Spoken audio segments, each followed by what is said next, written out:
out-of-body experience. Welcome to the Brothers of Wrestling podcast. Welcome back to the Brothers Wrestling Podcast with your host Logan and Hayden. And today we bring you another episode of Just Book It, where we finish up the second half of the month of June, which includes 2 more weeks of TV and the Bragging Rights pay-per-view, where SmackDown goes against Raw and we see who ends up with the Bragging Rights. So we begin with Monday Night Raw, Week 23.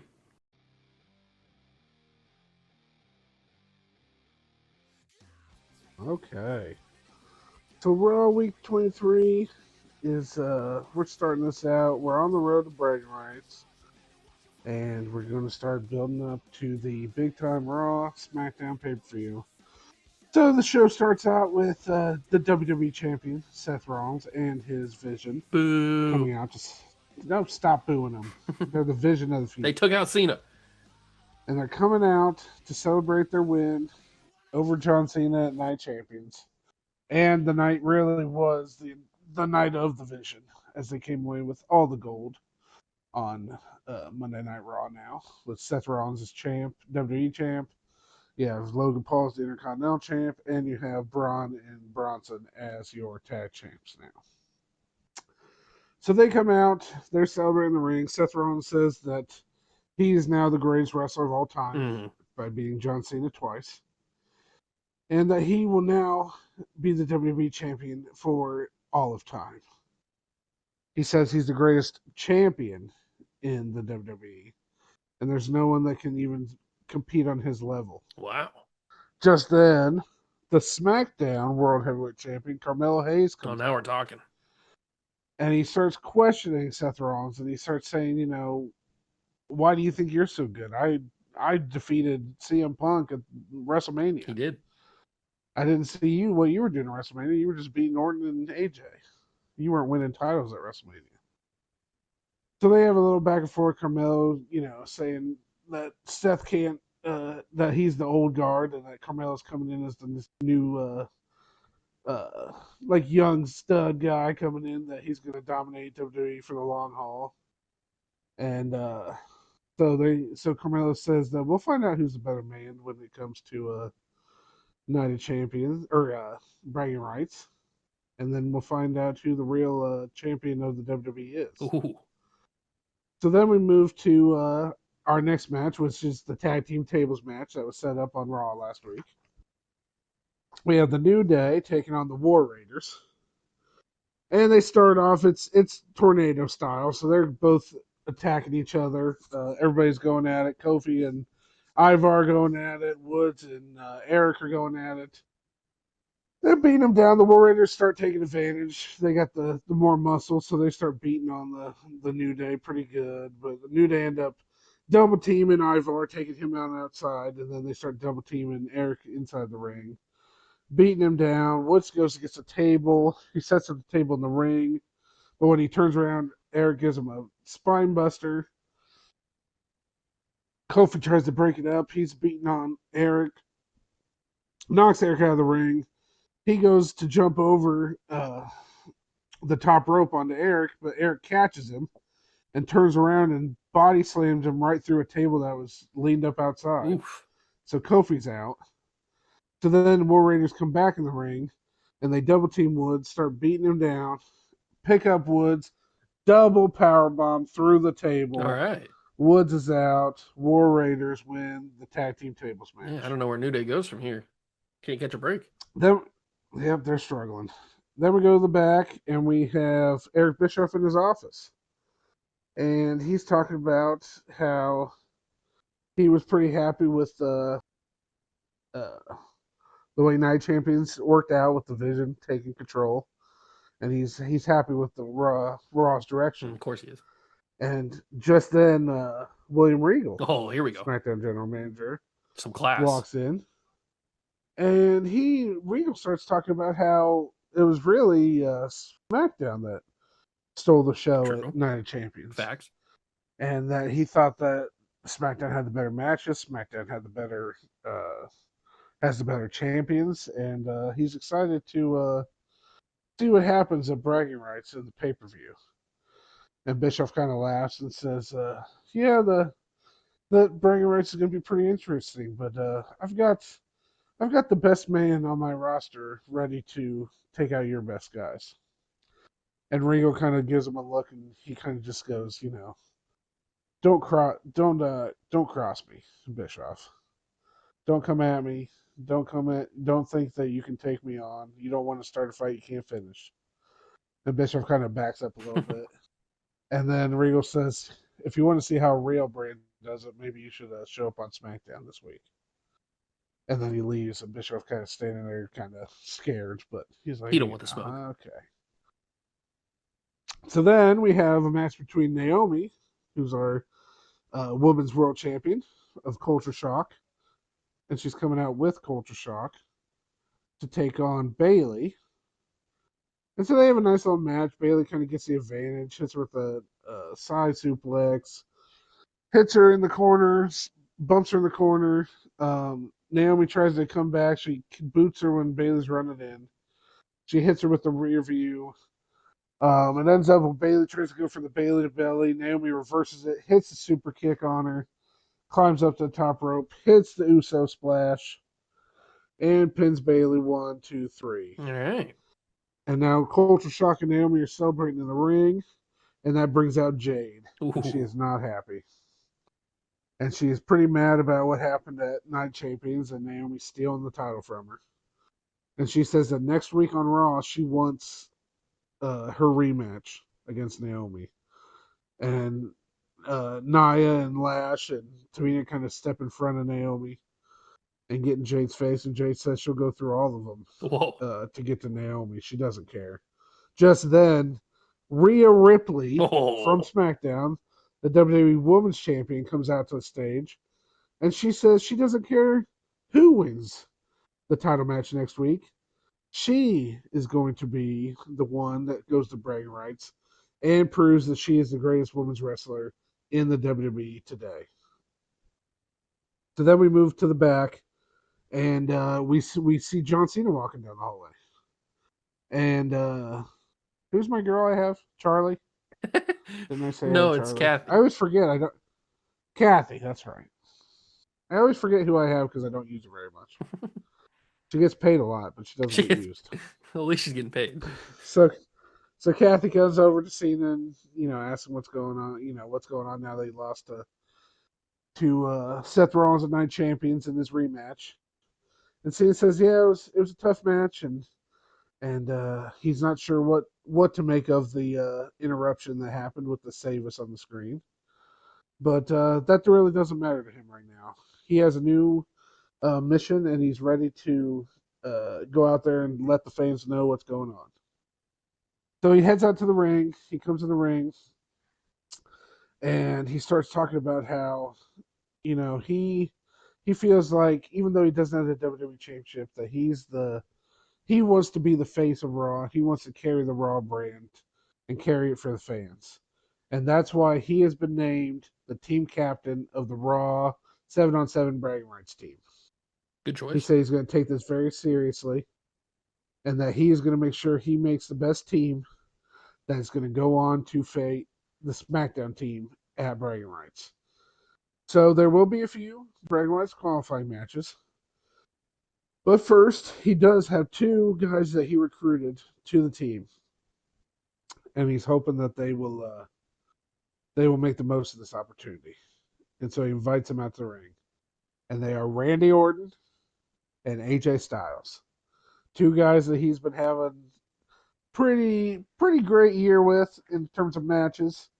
He's been going up against these guys since Raw started this year, and so they both come out and they get in the ring with him, and he just goes, "Now we haven't always seen eye to eye, guys, but for the sake of Raw, I think it's time that we join forces and we come together, we take on Team SmackDown and show them that Raw has a superior talent." Orton and AJ kind of look at each other, and Orton goes, "Yeah, I don't know. We kind of get on the same page because we don't like the vision, but I don't know if we need to be going after Team SmackDown. I'd rather just go back after the Vision. All I really want is that WWE Championship. And AJ kind of looks at me and goes, hey, right now we can't get that WWE Championship. So if we got to go and help Cena for now, then I'm willing to help Cena. So AJ agrees. And eventually Orton kind of reluctantly agrees. And so now we have 3 members of Team Raw. Yeah, but they don't seem very John cohesive. Cena, Randy Orton, and AJ Styles. And just then, the House of Black show up.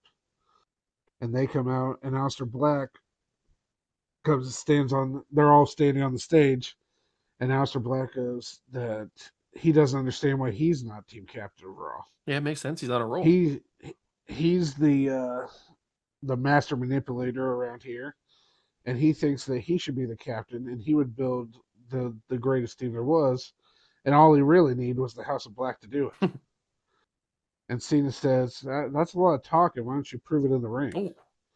And so Aleister Black goes, "Well, Cena, why don't we? I'll show you who the better man is tonight."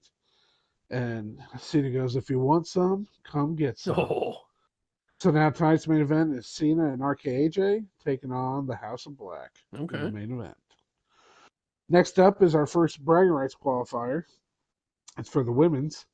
It is Tiffany Stratton taking on Natty Neidhart. So we go, and Natty's kind of giving her a little bit of a, what's the right word, lesson Give in her the the ring. business. Yep, trying to taking her around a little bit. But Tiffany comes back, and she's younger, faster. She's taking her down. Starts beating Natty down pretty good. And then ends up hitting Natty with a huge kick, shot to the head, knees to the corner. Then she ends up doing a superplex on Natty off the top, and then hitting the prettiest moonsault ever. 1, 2, 3. Tiffany Stratton is moving on to the bragging rights team for Raw. Then we have Becky Lynch in the back. She says that she will be at SmackDown this week, and she's curious to see um, what Julia has to offer in terms of their match of bragging rights between Julia being the Intercontinental Women's Champ, and Becky being the U.S. Women's Champ. So we'll see where that leads on SmackDown. And then next we have our next bragging rights qualifier. We have Solo Sikoa taking on Drew McIntyre. And this one starts out pretty quickly as Solo goes in to attack Drew. Drew ducks it, hits him with the Glasgow kiss to the head. Solo's down. He starts getting back up. Drew gets in the corner, does the 1, 2, 3 Claymore. Solo's out cold. Drew picks up the win. 1, 2, 3. Drew is going on to bragging rights. He joins Orton, AJ, and Cena on Team Raw. Excuse me. And now it's time for our main event. It is the House of Black taking on Cena and RKAJ. And it's back and forth. Aleister is going to start against Cena, but then he decides to get out and lets Karrion Kross start. Cena just outclasses Karrion Kross, beats him down. Andrade comes in. Cena outclasses him too. Hits him with a superplex, hits him with the protoplex, hits him with the you can't see me. Tags in Orton. Orton starts beating him down. Then Orton tags in AJ. AJ hits a flying forearm on Andrade. Eventually, Aleister does tag himself in. He hits the knees to the face on AJ.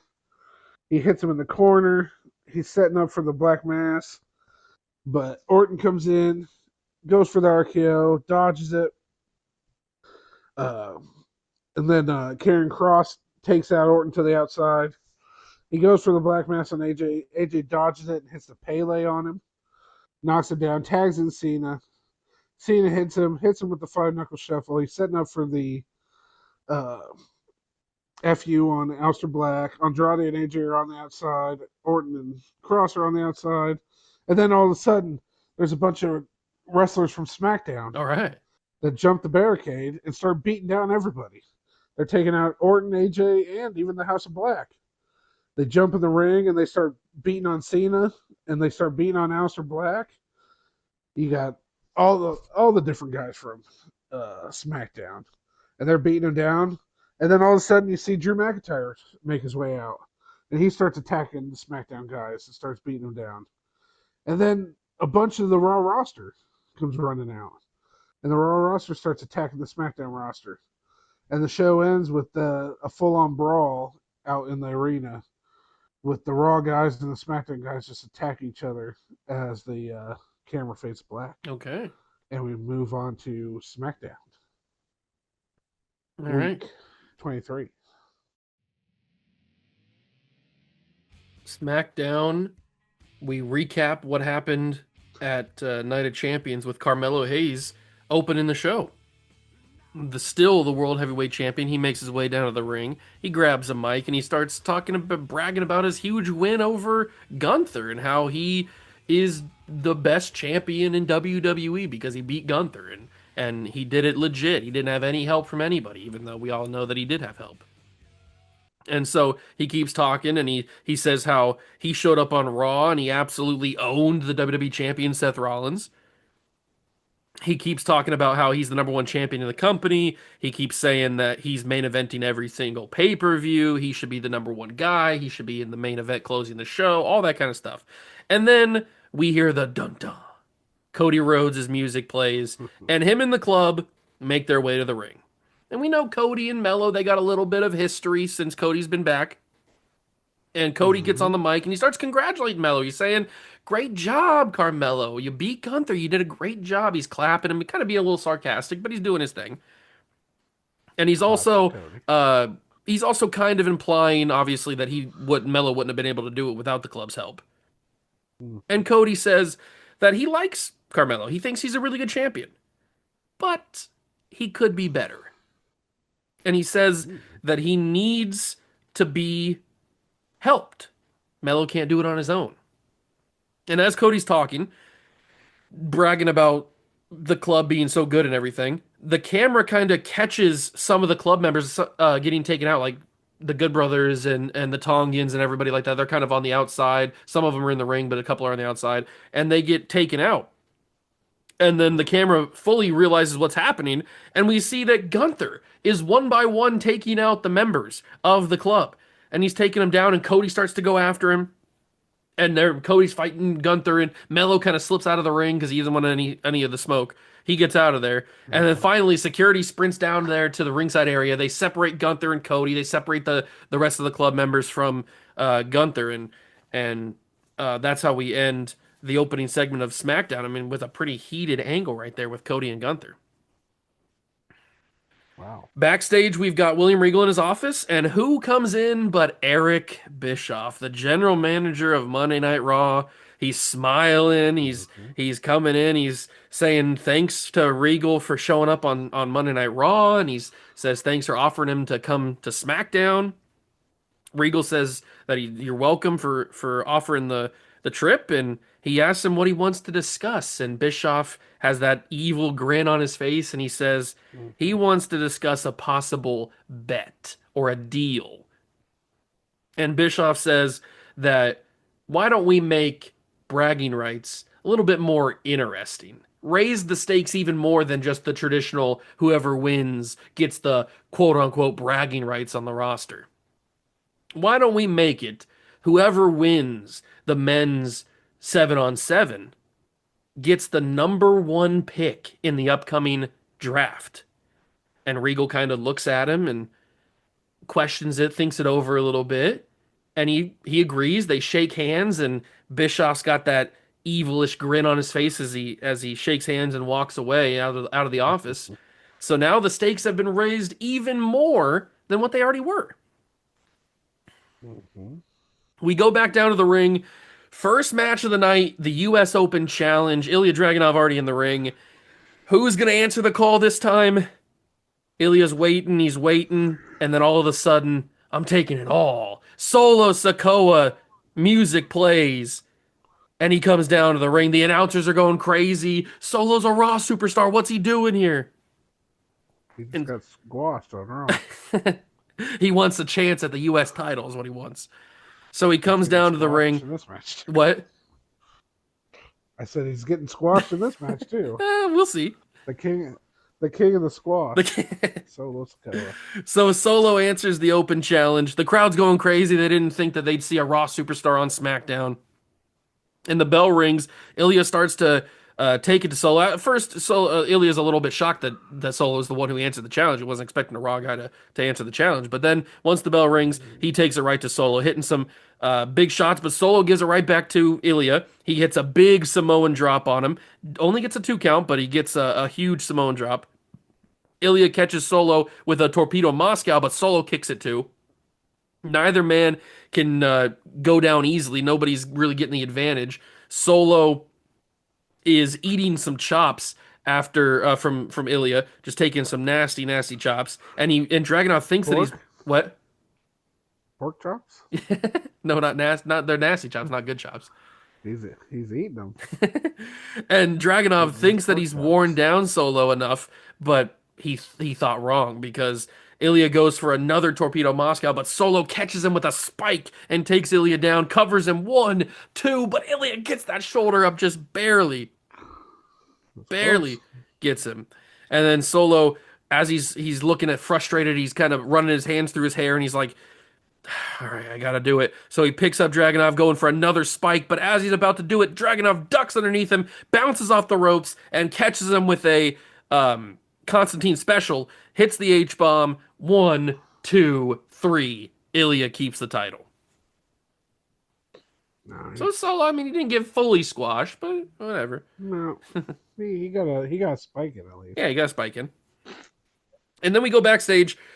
We see Obafemi walking in to William Regal's office. And Regal says, just the man I'm looking for.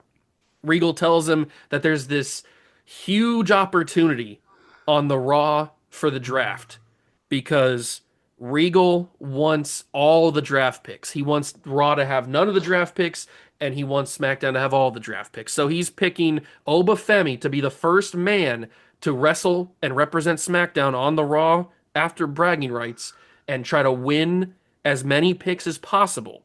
And Oba agrees, and they shake hands, and Oba's ready to go now. He's in the mode now. He's ready to go.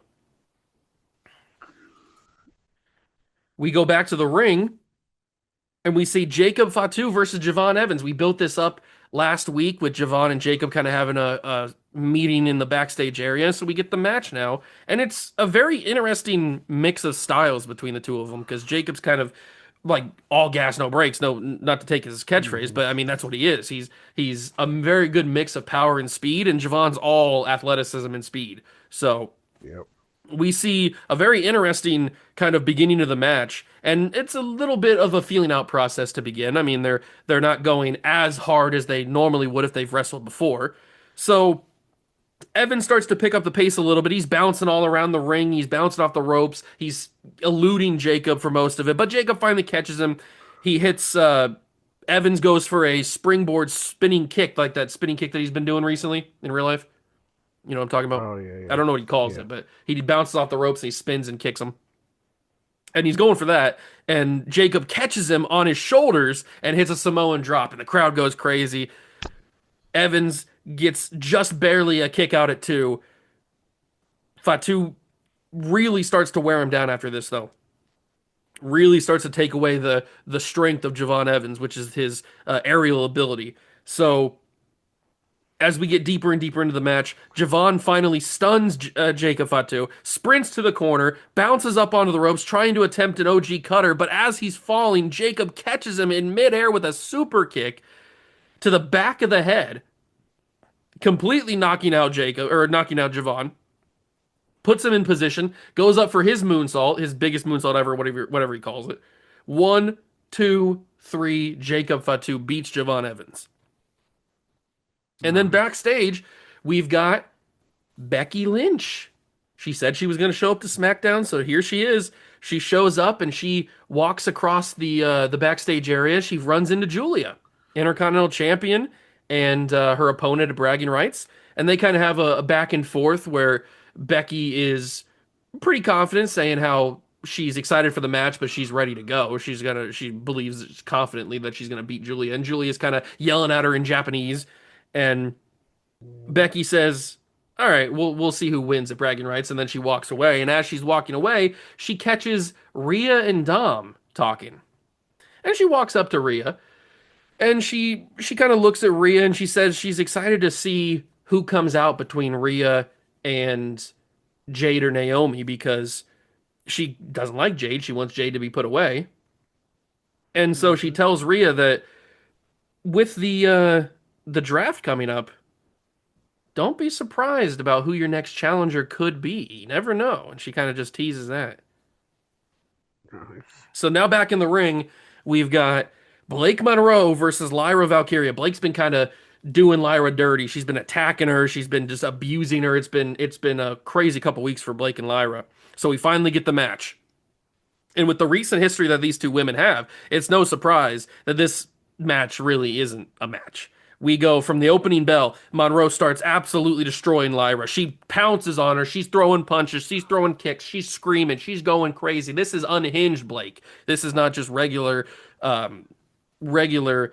Blake that we've seen in the past. This is crazy. She's got a screw loose Blake. And she's throwing punch after punch. They're battling. They're rolling around. It's catfight style. They're rolling around the ring.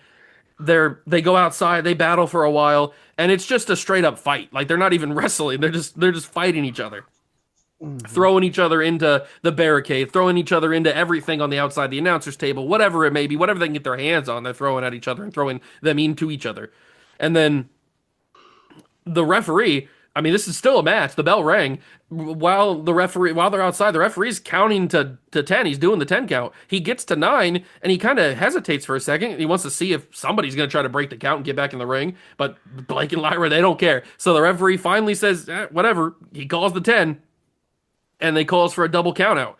So even though we get no finish to the match, Blake and Lyra, they don't care. They don't even hear the bell. They're still brawling. They're still fighting.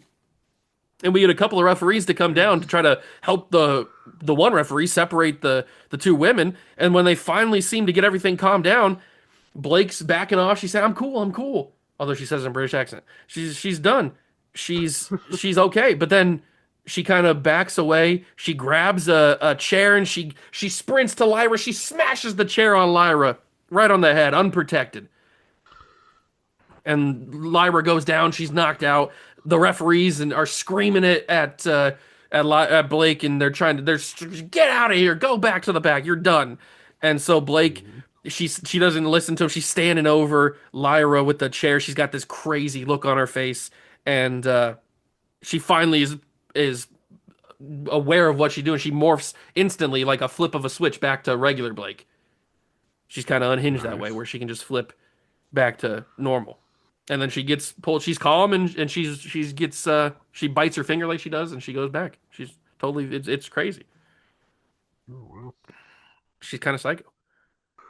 So then backstage, we are near Gorilla, and we see CM Punk, and the crowd goes crazy because every time CM Punk's on the screen, crowd goes crazy. And then Try to tell him how bad he is. and then William Regal comes up to him, and Regal, he looks a little bit more. Like it's a sense of urgency now since Bischoff made that offer, made that deal. So Regal comes up to him and he says, "Punk, I want you to be the team captain for SmackDown. I want you to do it. There's nobody else that I trust to be the SmackDown team captain." So Punk accepts, and Regal says, "I need you to build this team the best team possible. Do whatever it takes to build this team next week. You can pick whoever you want. Do whatever you want. We just need to win and get the number 1 overall pick." So Punk says, "Yeah, sure, he'll do what he needs to do." And Regal says, "Good luck." And then Punk heads to the ring for his main event match against Cody Rhodes. It was made official last week. We are getting Cody one-on-one against CM Punk. There's been a lot of build up to this. Cody's cost Punk a couple of times in different scenarios. But we're finally getting that one-on-one match, and these two waste no time starting to beat each other up. I mean, they have no love lost. Even before the bell, they're fighting each other. And it's a pretty decent match throughout. We got some good back and forth. Cody's hitting some big moves. He hits a crossroads, but Punk kicks out. Punk hits a GTS. Punk hits that running knee and the bulldog combination thing. Cody hits what's he called? The disaster kick? Is that what he calls it? He hits that thing. And it's back and forth, but nobody's getting the advantage until Cody signals to the back for the club to come out. And so here comes the club. You got the Good Brothers, you got the Tongans, everybody that's in the club comes down to the ring, and they all surround the ring. They get up on the apron and they completely surround Cody and Punk who are in the ring. And Cody looks at Nice. everybody. He gives the order, and then they just explode into the ring, and it's just a brawl on Punk. They're just assaulting him. The referee, I mean, he rings the bell. The match is still going on, so the referee calls for the bell. It's a DQ, and the club doesn't care. They're just bullying Punk. They are massacring this man, stomping on him, punishing him. They're just wailing on him, and nobody comes out to help him. Punk doesn't have any friends, apparently. And they're Of course. beating him down, and that's how we end SmackDown with a decimation of CM Punk. But it's time for Raw Week 24.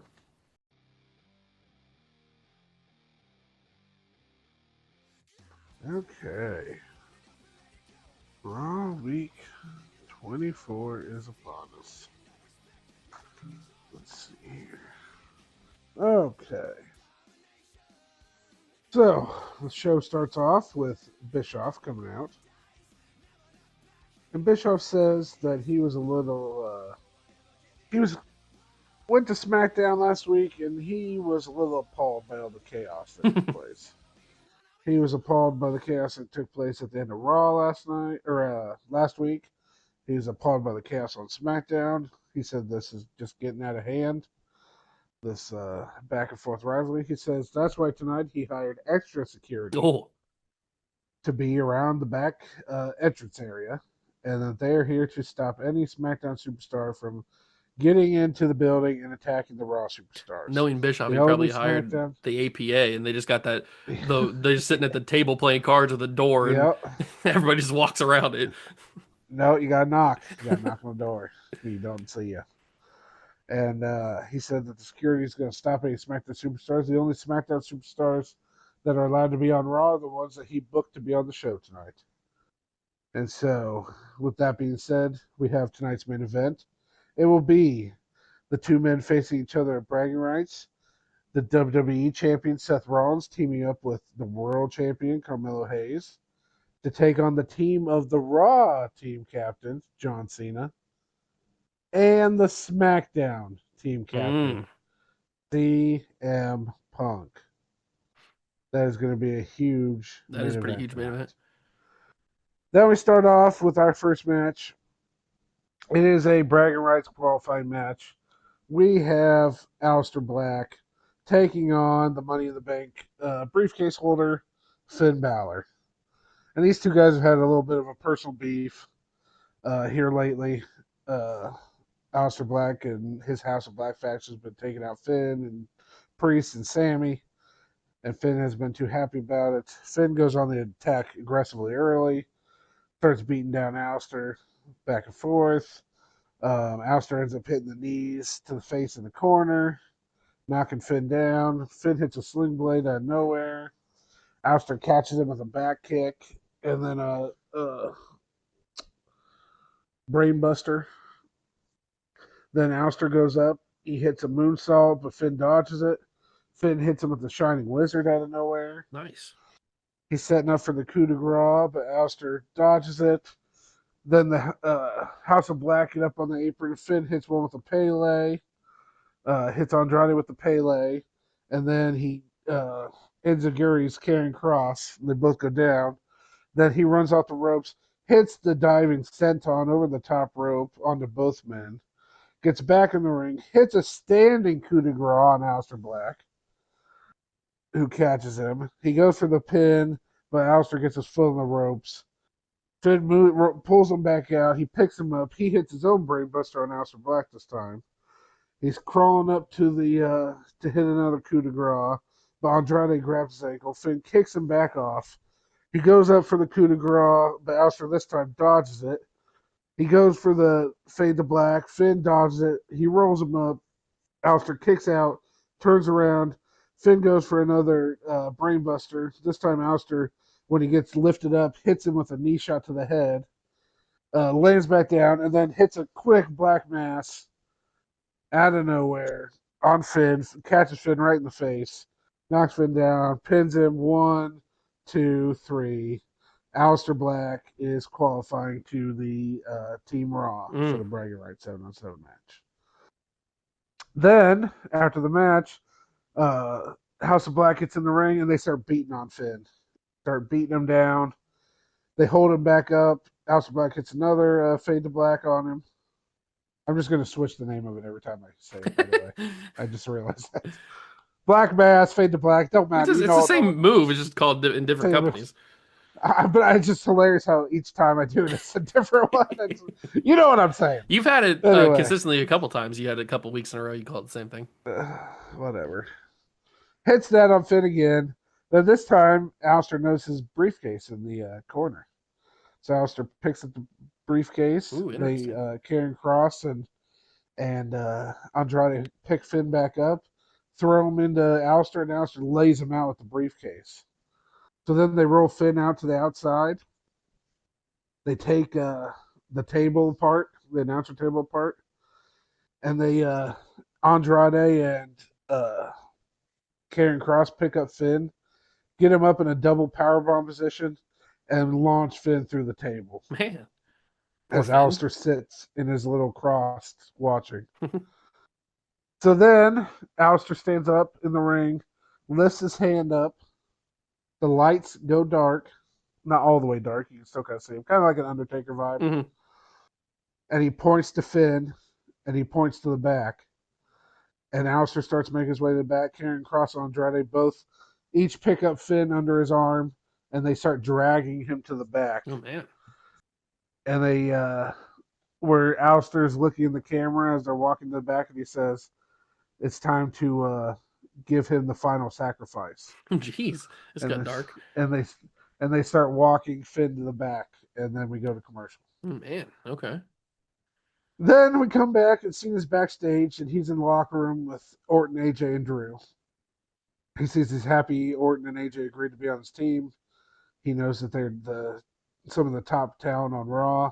He's glad that he congratulates Drew for qualifying last week, and he's glad Drew's on the team. Drew's happy to be there. He wants to try to get the win for Team Raw. And then as they're all kind of talking about what they're gonna, what their plans are for bragging rights, Aleister Black walks in, and he kind of looks at them all, kind of walks down the line, staring them all down, and at the end he comes to Cena. And he just kind of looks at Cena, gives him a little smile, and sticks his hand out. And him and Cena shake hands as he kind of stares down Cena. And we will find out who else is qualified tonight. I don't know if I'd want to shake hands with him. He just kidnapped Finn. Yeah, he's doing that weird, like, I'm on your side for now kind of thing.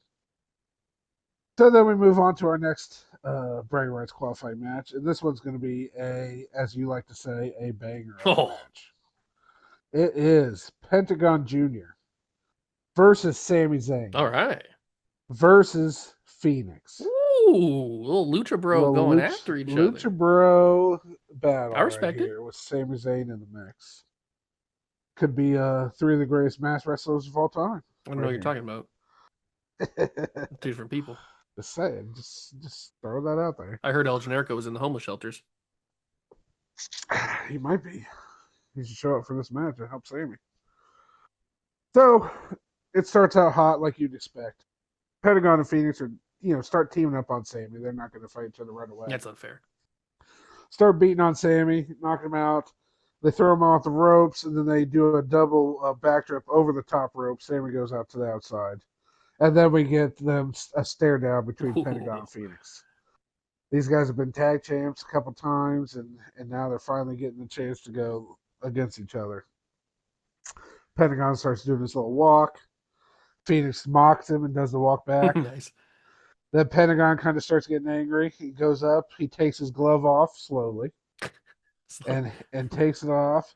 Hits the Ceremieto in his face and then pushes Phoenix. Wow. Phoenix goes up against the rope. He kind of chuckles for a second. Then hits a super kick on Pentagon. right to the face. Now we're working. Pentagon's down. Phoenix starts beating him up. He gets him with the weird old school springboard move he Yeah, I like does that. That's a good move. in the corner. Flips him over. Hits him with the sling blade. Hits him with a running side kick. He's beating Pentagon down. Sammy got back in the ring. Hits a suplex on Phoenix out of nowhere. Then hits the exploder suplex into the corner. Then he goes over to Penta, and Penta tries to get up, and he hits him with the Blue Thunder out of nowhere. 1, 2, Pentagon kicks out. Phoenix makes his way back up. Sammy goes to run into the corner. Phoenix gets his knees up and knocks Sammy back. Then he gets up on the second turnbuckle and hits a flying knee shot to Sammy's face. Phoenix goes up for the moonsault. He misses. Sammy dodges it. He misses that. Lands on his feet, but Pentagon's behind him. He grabs him in a master lock type position and hits him with the tiger suplex right on his head. Nice. Knocks him back. Then he turns around when Sammy's coming in on him and hits a super kick on Sammy. Then he hits Sammy with the spinning neck breaker. He goes back over to Phoenix in the corner, slaps him in the chest again. He sets him up on the top rope, slaps him across the face, goes back around, hits Sammy, who's in the other corner, with a running elbow shot. Then he runs back to Phoenix, jumps up on the ropes while Phoenix is sitting there, and then hits a Hurricane Rana off the top. Phoenix goes flying. He gets back up. He's setting up for the cradle power driver on Sammy. He tries to pick him up, but Sammy rolls through, rolls him up.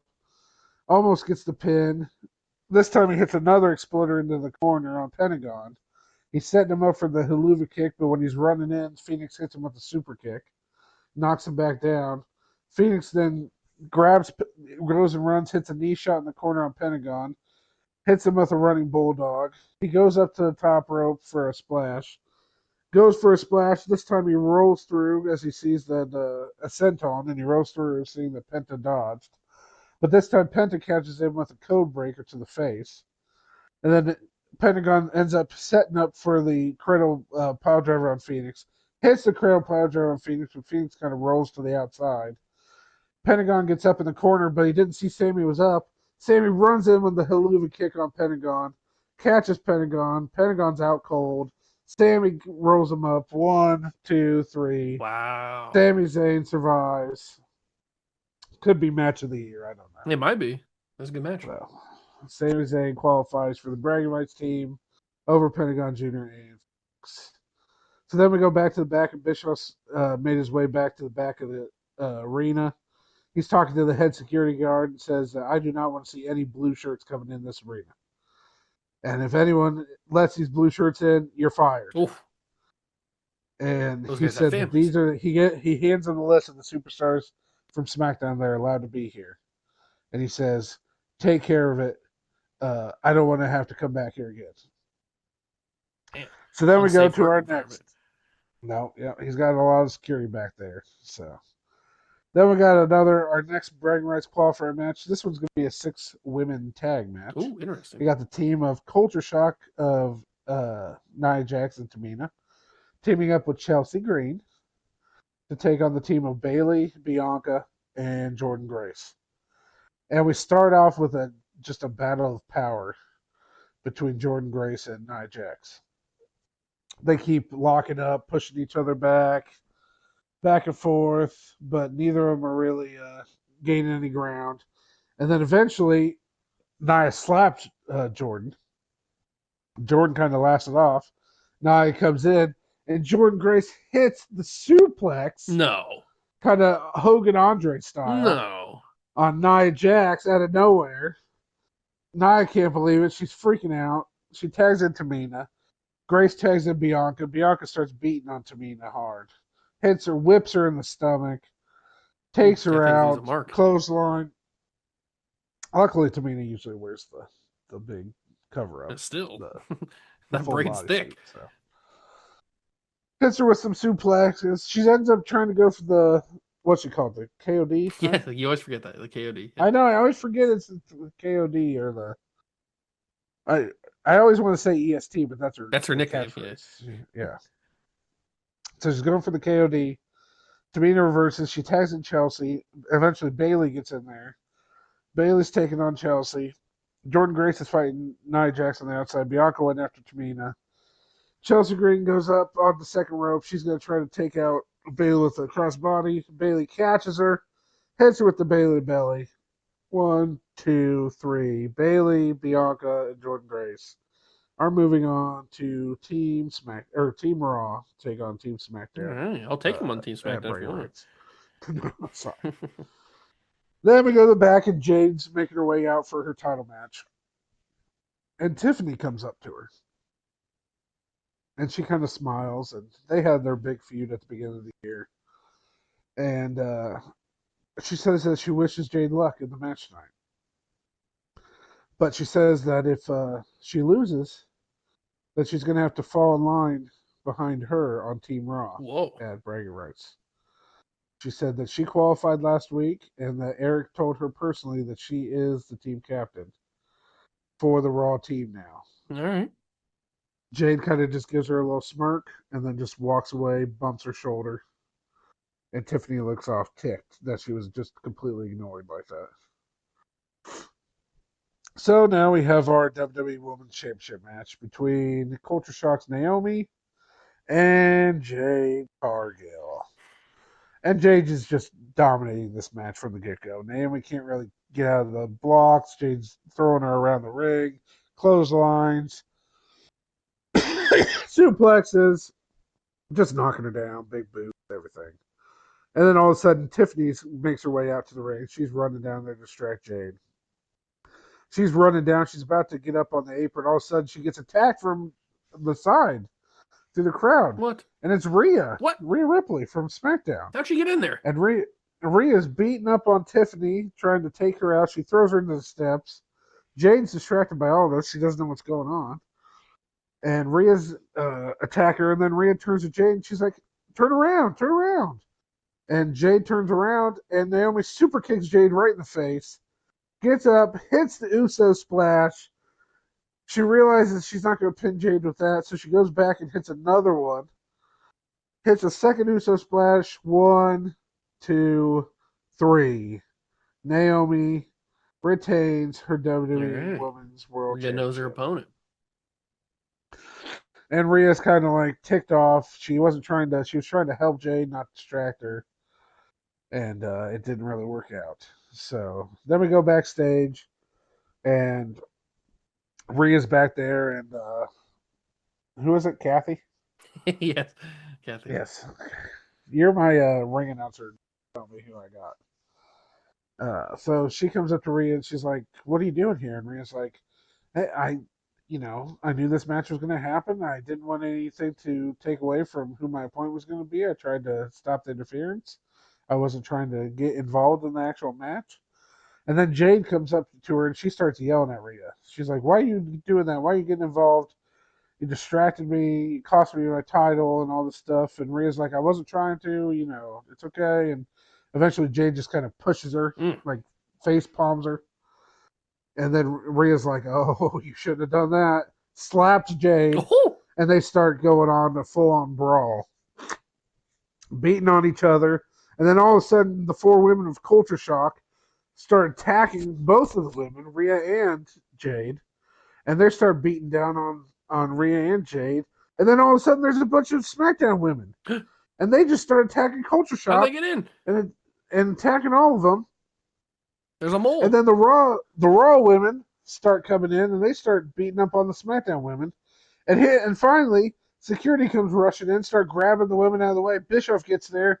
He starts yelling at everyone. He's like, get off my show. Somebody's getting fired. Get out of here, SmackDown. He's freaking out. He can't believe that the SmackDown woman got in here. He's screaming at everybody, get out of here. And then we go back to commercial. And then we go on to one of our last qualifying matches for the men's team. It is The Miz taking on Rey Mysterio, taking on Damian Priest. It's a classic rivalry, Miz and Rey. And we have Damian Priest coming out and kind of dominating this match against both of them. Rey and Miz have had this feud going on since the beginning. You got Omos and JD out there for Miz. And eventually, Ray hits a 619 on the Miz. Ray's going to jump, but Omos kind of grabs him from behind and pulls him off. And he goes for a clothesline on Ray, but Ray dodges it and then drop kicks JD, knocks JD into the barricade. He turns around. Omos is coming at him again, but this time Damian Priest hits a suicide dive Oh, onto Omos, taking out suicide Omos. dive. All right. Omos is laid out. Then he turns around and sees Ray, and Ray kind of gives him like a thank you. But then Priest looks at him, grabs him, hits a choke slam on the outside on Ray, lays him out. He tries to get back in the ring. Miz had gotten up, kicks him while he's in the ropes, kicks him, kind of low blows him with the rope, then hits him with his little, when they're on their knees, DDT. Yeah, yeah. I forget if he has a name for that or not. Anyway, he hits that move on him, then picks up Priest, hits him with the skull crushing finale, and 1, 2, 3, The Miz Wow. somehow qualifies for Team Raw at bragging rights. Then we move on to Cena is sitting in his locker room. He's getting ready for tonight's main event. And we have the WWE champion Seth Rollins coming in, And he's laughing laughing. away. He's laughing the theme laughing. song. Heyman's walking behind him, smiling like the little loser he is. He's the Oracle. Adorable Oracle. Cena stands up and they kind of stare down for a second. Seth's smiling. He says that Cena needs to start following his lead since he's the WWE champ. He says that he's going to show Cena why he's beaten him so many times in a row now, and that this isn't Cena's show anymore; it's his show. Whoa. Before Cena says anything, he just kind of smirks, and then all of a sudden the camera turns, and behind Rollins and Heyman is the former World Heavyweight Champion CM Punk. Ooh. And Rollins turns around and he rolls his eye. He can't believe Punk's here. He hates Punk. He's like, seriously. And Heyman, like, guy that gets shocked. He turns around and goes, ah! He's like, oh, God. Holds his chest a little bit. Clutches his pearls. Like, oh, God. Yeah. Punk stares them both down. Rollins and Heyman both look at Punk. They look at each other and they just kind of silently leave. And Punk stares them as they leave. And then Cena and Punk are both watching them leave. And then they kind of look at each other and then they shake hands and kind of hug a little bit. And they're like, it's good to see you, man. It's good to see you, too. And they start talking about how they're ready for the main event tonight. And Punk says it's an honor to be teaming up with John tonight. And they're going to show these two loser world champions who the real world champions should be. So then we have our final bragging rights qualifier for the women's match. It is a squash as Lash Legend obliterates Alexa Bliss. Unfortunately, Alexa couldn't even get out of the gate. Lash Legend qualifies for the bragging rights team. Alexa tried, but she didn't really even get out of the blocks. Lash attacks her real quick. So then we move back to Eric Bischoff's office. He's sitting at his desk. He's trying to figure out what was happening right there. Alexa, would you stop? And so Regal walks into the office. And Eric gets up and he's like, how did your SmackDown women get in here? What's going on? How did that even happen? And Regal goes, it's not my fault your security was in the wrong part of the arena. Ooh. And Eric goes, I don't want you on the show. And Regal says, well, that's too bad because I'm making myself pretty comfortable for this little main event you made tonight. And he said, why don't you take a seat next to me, Eric? Let's watch it together. And Eric kind of reluctantly walks over there and sits down. And he kind of looks at Regal and says, this is my office, right? Don't make yourself too comfortable. And Regal goes, whenever you want to kick me out, Eric, you can kick me out. And Eric just kind of looks and is like, whatever. I can't do anything against William Regal. Okay. So then we move on to our main event. It is Seth Rollins and Carmelo Hayes, your two world champions, taking on John Cena and CM Punk, the two team captains, who are going to go against each other here at bragging rights, uh, teaming up to take them on. So it's a classic match. Rollins attacks Punk. He starts beating Punk down. You have Cena getting in there with Carmelo Hayes.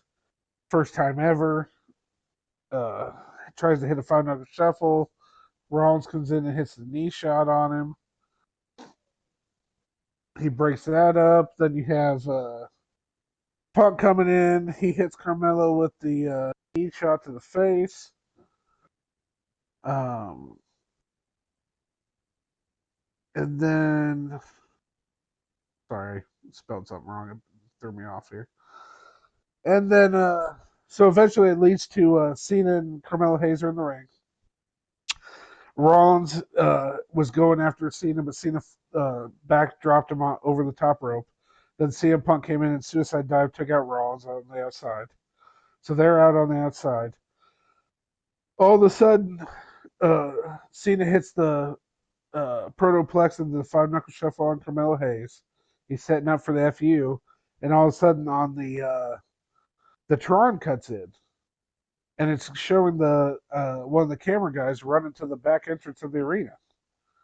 And all of a sudden, it shows a bunch of SmackDown superstars are beating down the extra security guards All that was right. put back there to stop them from getting in. So they're beating up on all these security guys. You got Fatu, Obafemi. They're laying these guys out cold, throwing them into cars, throwing them into the sides of the arena. And then all of a sudden, you see Fatu standing there, and he turns around, and I know there's a Claymore shot from McIntyre. And then you see Aleister Black jumping in, and he's attacking guys. Randy Orton and AJ are making their way out. All these guys, they start brawling in the backstage. Security's trying to break it up. All these guys are starting to beat on each other. Orton's going after Oba. They're attacking each other. And Cena's watching this in the ring, and he can't believe it. And all of a sudden, and the refs watching too. And Carmelo was hadn't got up yet. All of a sudden, from behind, Cody Rhodes slides in the back, and he hits Cena from behind and hits him with a crossroads out of nowhere and gets out of the ring and jumps back over the barricade. And Carmelo Hayes kind of comes to and turns around, and he realizes Cena's down. He gets up on the top rope, hits the big splash off the top rope, pins Cena. 1, 2, 3. All right. Carmelo Hayes picks up the big win over John Cena and gets a huge win in his career for SmackDown. And just when he gets in the ring, he's heading up, he's holding up his title. Rollins gets in the ring. Even though they teamed together, Rollins is yelling at him, saying that he should have been the one to pin Cena. Carmelo Hayes slaps him. So then Seth Rollins tackles him and starts beating on him. Oh, man. And they're attacking each other. Punk gets back in the ring, and he starts going after Rollins and beating on Rollins. But then he realizes he hates Hayes too. And he starts beating on Hayes in the corner. Now some of the SmackDown and Raw guys have made their way out to the arena, and they're beating on each other out there. Cena starts attacking Rollins in the corner. And then he turns around, and him and Punk come face to face, and they start attacking each other too. Whoa. Because they're going to be going against each other at break rates on each team. And they start beating down, and that's how Raw ends, with Raw and SmackDown guys once again attacking each other, going all out, trying to stop it from SmackDown trying to invade Raw. So that's where we're at. Moving on to SmackDown, week 24. Man, it's a good thing we get to a more civilized show, a more sophisticated show. No, I'm So sure. much chaos going on Raw. So we open up Good SmackDown chaos. this week with the SmackDown general manager, William Regal.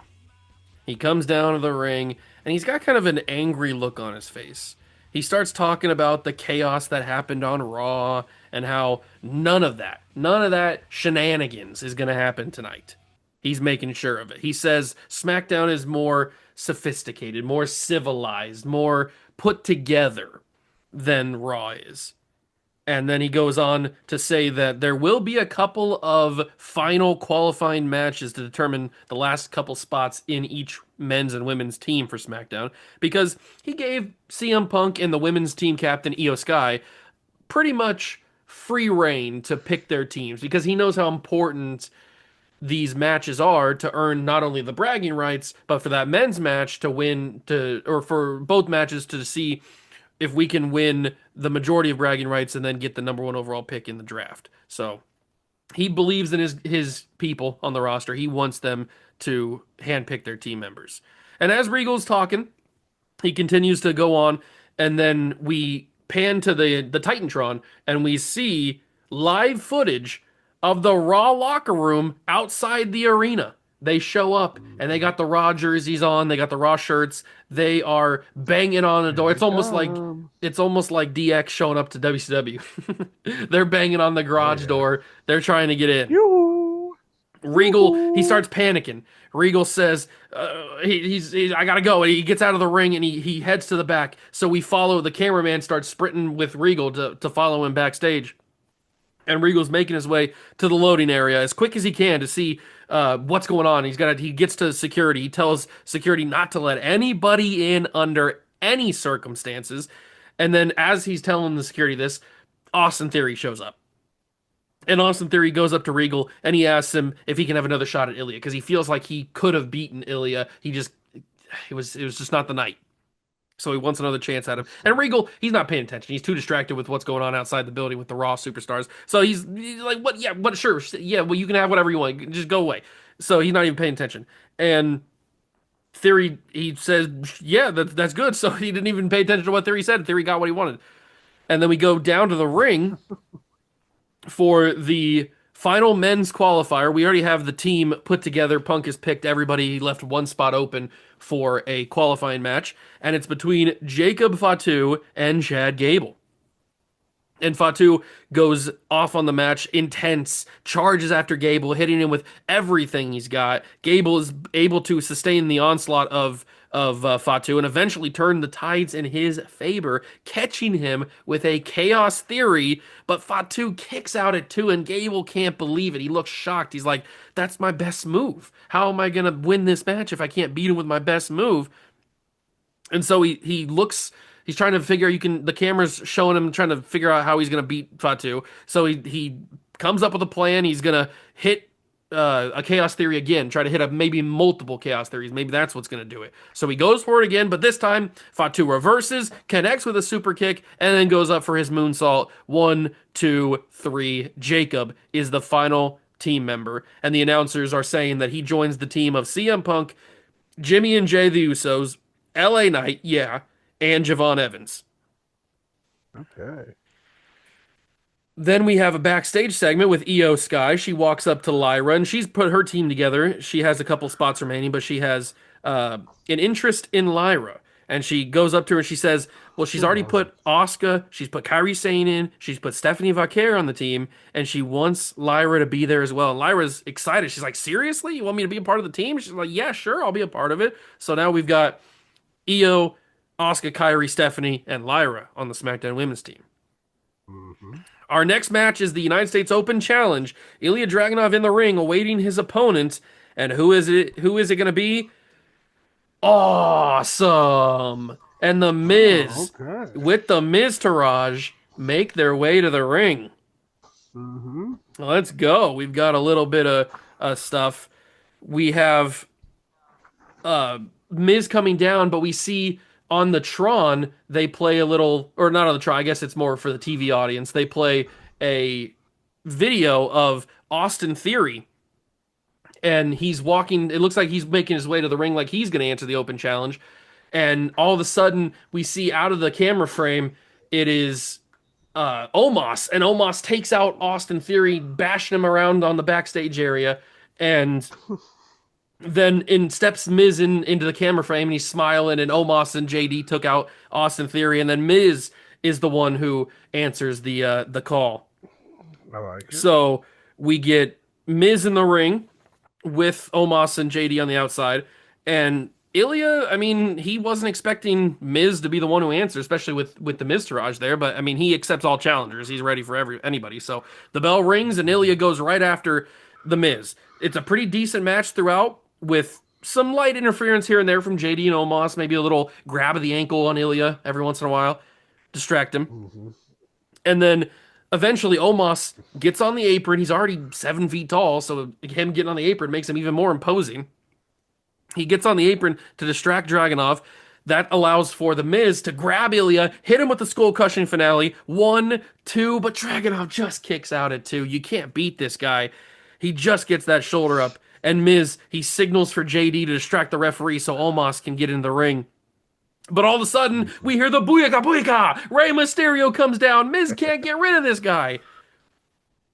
Ray comes down to the ring. He takes out JD, and that distracts Omos. So Omos goes to chase after the Rey Mysterio. Miz is screaming at Ray. He's like, I thought I got rid of you on Raw. Stop it.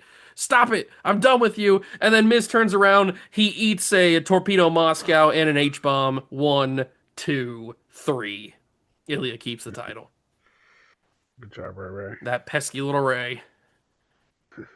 So backstage, we see EO, and William Regal comes up to her, and he's asking her about if she's put her team together, how it's looking. And EO says it's almost there. There's going to be one more qualifying match that we're going to see soon. And then she's got a spot ready for a surprise as well.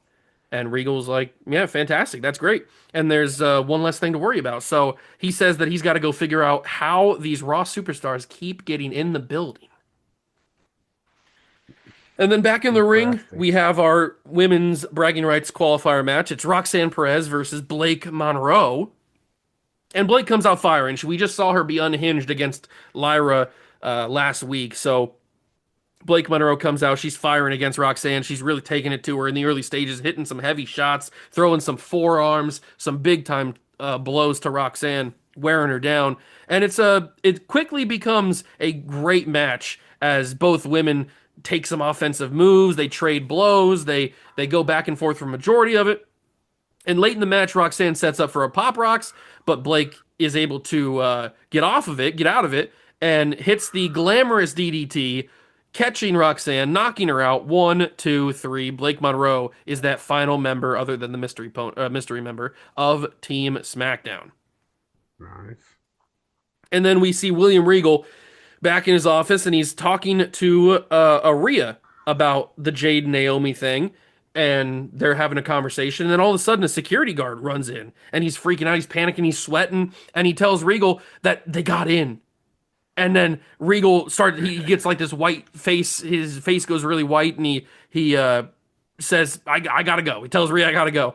And Regal's like, so he sprints out of the office, leaving Rhea just kind of in there, and Regal goes out. So our main event is our final men's qualifier. The team is pretty much put together, but there's one final spot for the men open, and it's going to be Oba Femi versus Pete Dunne.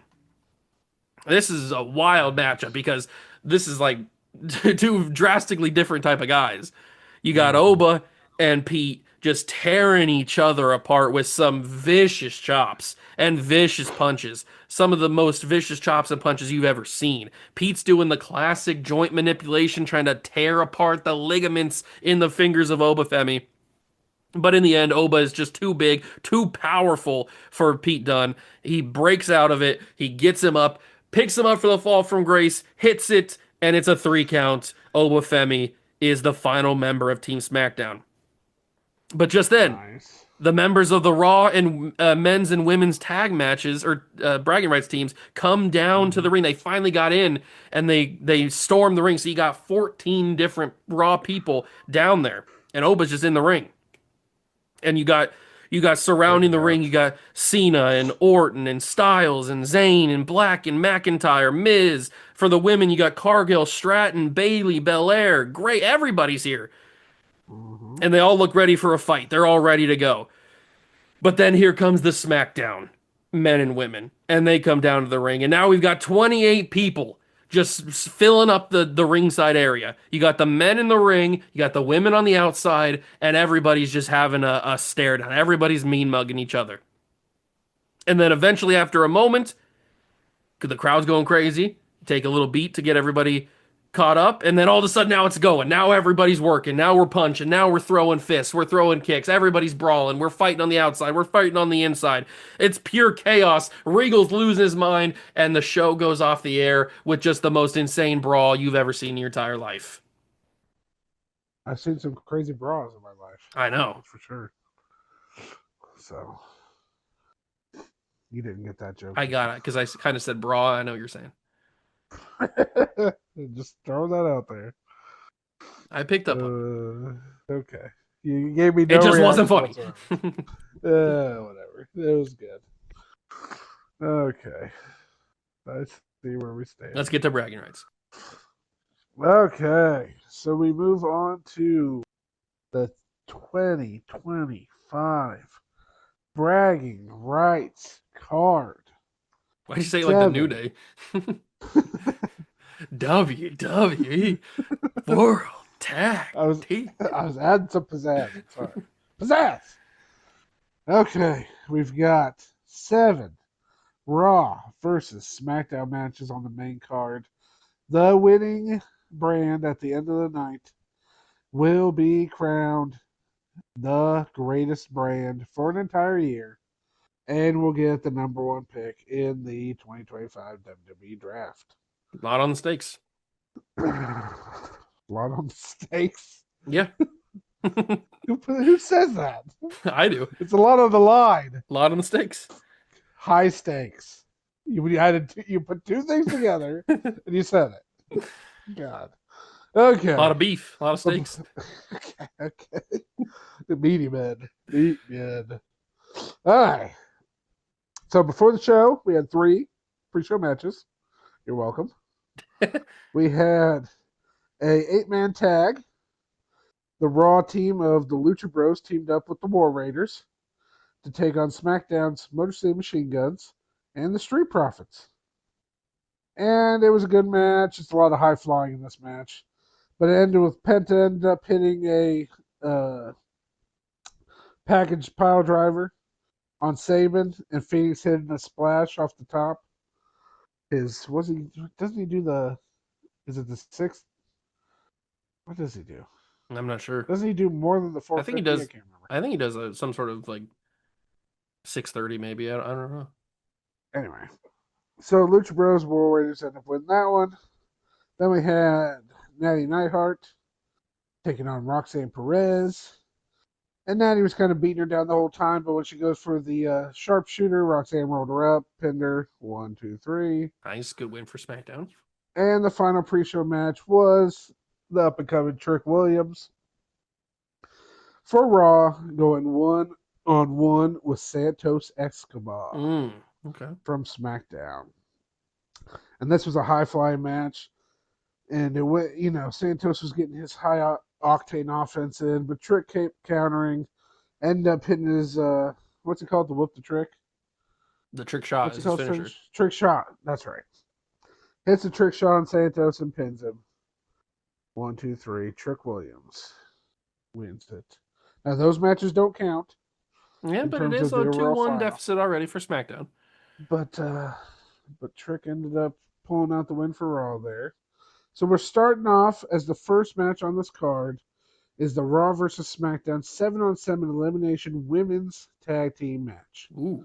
We got Team Raw is Jade Cargill, Tiffany Stratton, Bayley, Bianca Belair, Lash Legend, Jordan Grace versus Io Sky, Asuka, Kairi Sane, Stephanie McCurr, Lila Valkyrie, and Blake Monroe. And they both are having a surprise final participant in this match. So Team SmackDown comes out first, and we get all of them coming out. Then we get all of the Raw ladies coming out, and now we go to the SmackDown surprise. The SmackDown surprise. The music. We get a pause for a second as the crowd waits to see who it is, and all of a sudden AJ Lee's music plays. Oh, AJ's back. AJ's back again. She loves to make an entrance. So she comes down her way down to the ring. And she's the surprise 7th member for Team SmackDown. Mm-hmm. And now Raw. So now they're standing face to face in the ring. They're waiting on the Raw final return. And it is the Queen. Whoa. Charlotte Flair is back. We haven't Hasn't seen her been for a seen while. since her last woman standing match with Jade at Backlash. She gets in the ring. Jade's shocked that she came back. Crowd's Takes freaking her out. robe off. Gets in the ring. She stares down Jade. And then they kind of turn and stare down SmackDown. And then they start going into a full out brawl All with the right. Team SmackDown take on the Team Raw. And it gets kind of whittled down to eventually it ends up being Bailey and Kerry Zane in the ring. Take it away. All right. So Bailey and Kyrie go after each other. Bailey hits a Bailey to belly, gets the 1-2, but Kyrie kicks out just barely. And we have uh Io and Stephanie on the outside. We have Did you want any Raw people left over? Or is just Bailey left? Huh? Did you have anybody did you say anybody was eliminated besides Bailey? I didn't eliminate anybody. Oh, you didn't eliminate anybody? Okay. I didn't know if we Uh-uh. moved further into the match. No, it was just Bailey and Kyrie were in the ring Okay, last okay, after so the I can start brawl, eliminating kind people. of. Okay. Yeah. All right, so Yep, yep, yep. Io and Stephanie are outside. They're fighting on the women's team. They're fighting Jordan Grace and they're going after each other and Charlotte and Jade. Even though they kind of have a little bit of tension, they're kind of working together, but they're standing. They're fighting on opposite sides of the ring. And Bailey hits another Bailey to belly on Kyrie because she knows Kyrie's not going to kick. You're not going to be able to kick out of two. So Bailey pins Kyrie 1, 2, 3, eliminates Kyrie Sane, so she's gone. Mm-hmm. And then Bailey, as she's getting up, she gets caught by Stephanie with a super kick, catches her in the devil's kiss. I had to get it in. Of and course you then did. and then she hits the SVB, covers Bailey 1, 2, 3. Bailey's gone. And now we Oh, see Bailey. uh we see the rest of the women fighting on the outside. We don't really have anybody in the ring right now. It's kind of pure chaos down in the ringside area. Bianca Belair gets in. She There we goes go. after Io. She grabs Io and goes after her. Ooh, classic NXT feud right Yeah. there. So we've got Io and Bianca going after each other. We got Charlotte and um probably let's say Charlotte and Stephanie go after each other. Makes sense. Everybody's kind of taking each other out. And then we see Tiffany Stratton get in the ring. She, Oh yeah. being the team captain that Eric Bischoff um, appointed, I guess, she kind of starts to direct traffic. She's saying, "You take out this person. You take out this person." She's doing all this kind of stuff, and she's looking good in the match. But she gets behind her. AJ Lee comes up, and AJ Lee just kind of innocently looking at her from behind, and then she snatches her in the what's she call that move? The widow or the widow's peak? No, that's not the widow's peak. No, that's Victorious. Yeah, what does she call that move? The Black Widow, something like that. Yeah, The something like submission that. thing. She starts Yeah. wrapping her body around Tiffany, and Tiffany's screaming. She's panicking. She doesn't know what to do. Jade kind of looks in the ring and she starts laughing at Tiffany, and Tiffany's freaking out. She doesn't know how to get out of this. And we have also in the ring, we have who else is on my team? Hold on, I forgot for a second. You got Asuka, you got Oh, that's right, Oscar. Lyra, I was trying to Blake, find it in my notes here. Io. Yeah, hold on. Is it on this one? Okay, here it is. So we have uh Blake Monroe comes in and she obviously we don't she knows that she doesn't like Lyra and Lyra knows that she doesn't like her. Lyra wasn't very happy that Blake was the one who qualified. So as Lyra is attacking just fighting random people, it doesn't really matter who she's attacking. Blake Monroe comes up and she attacks Lyra, little friendly fire action. She starts beating down Lyra. She's taking her out.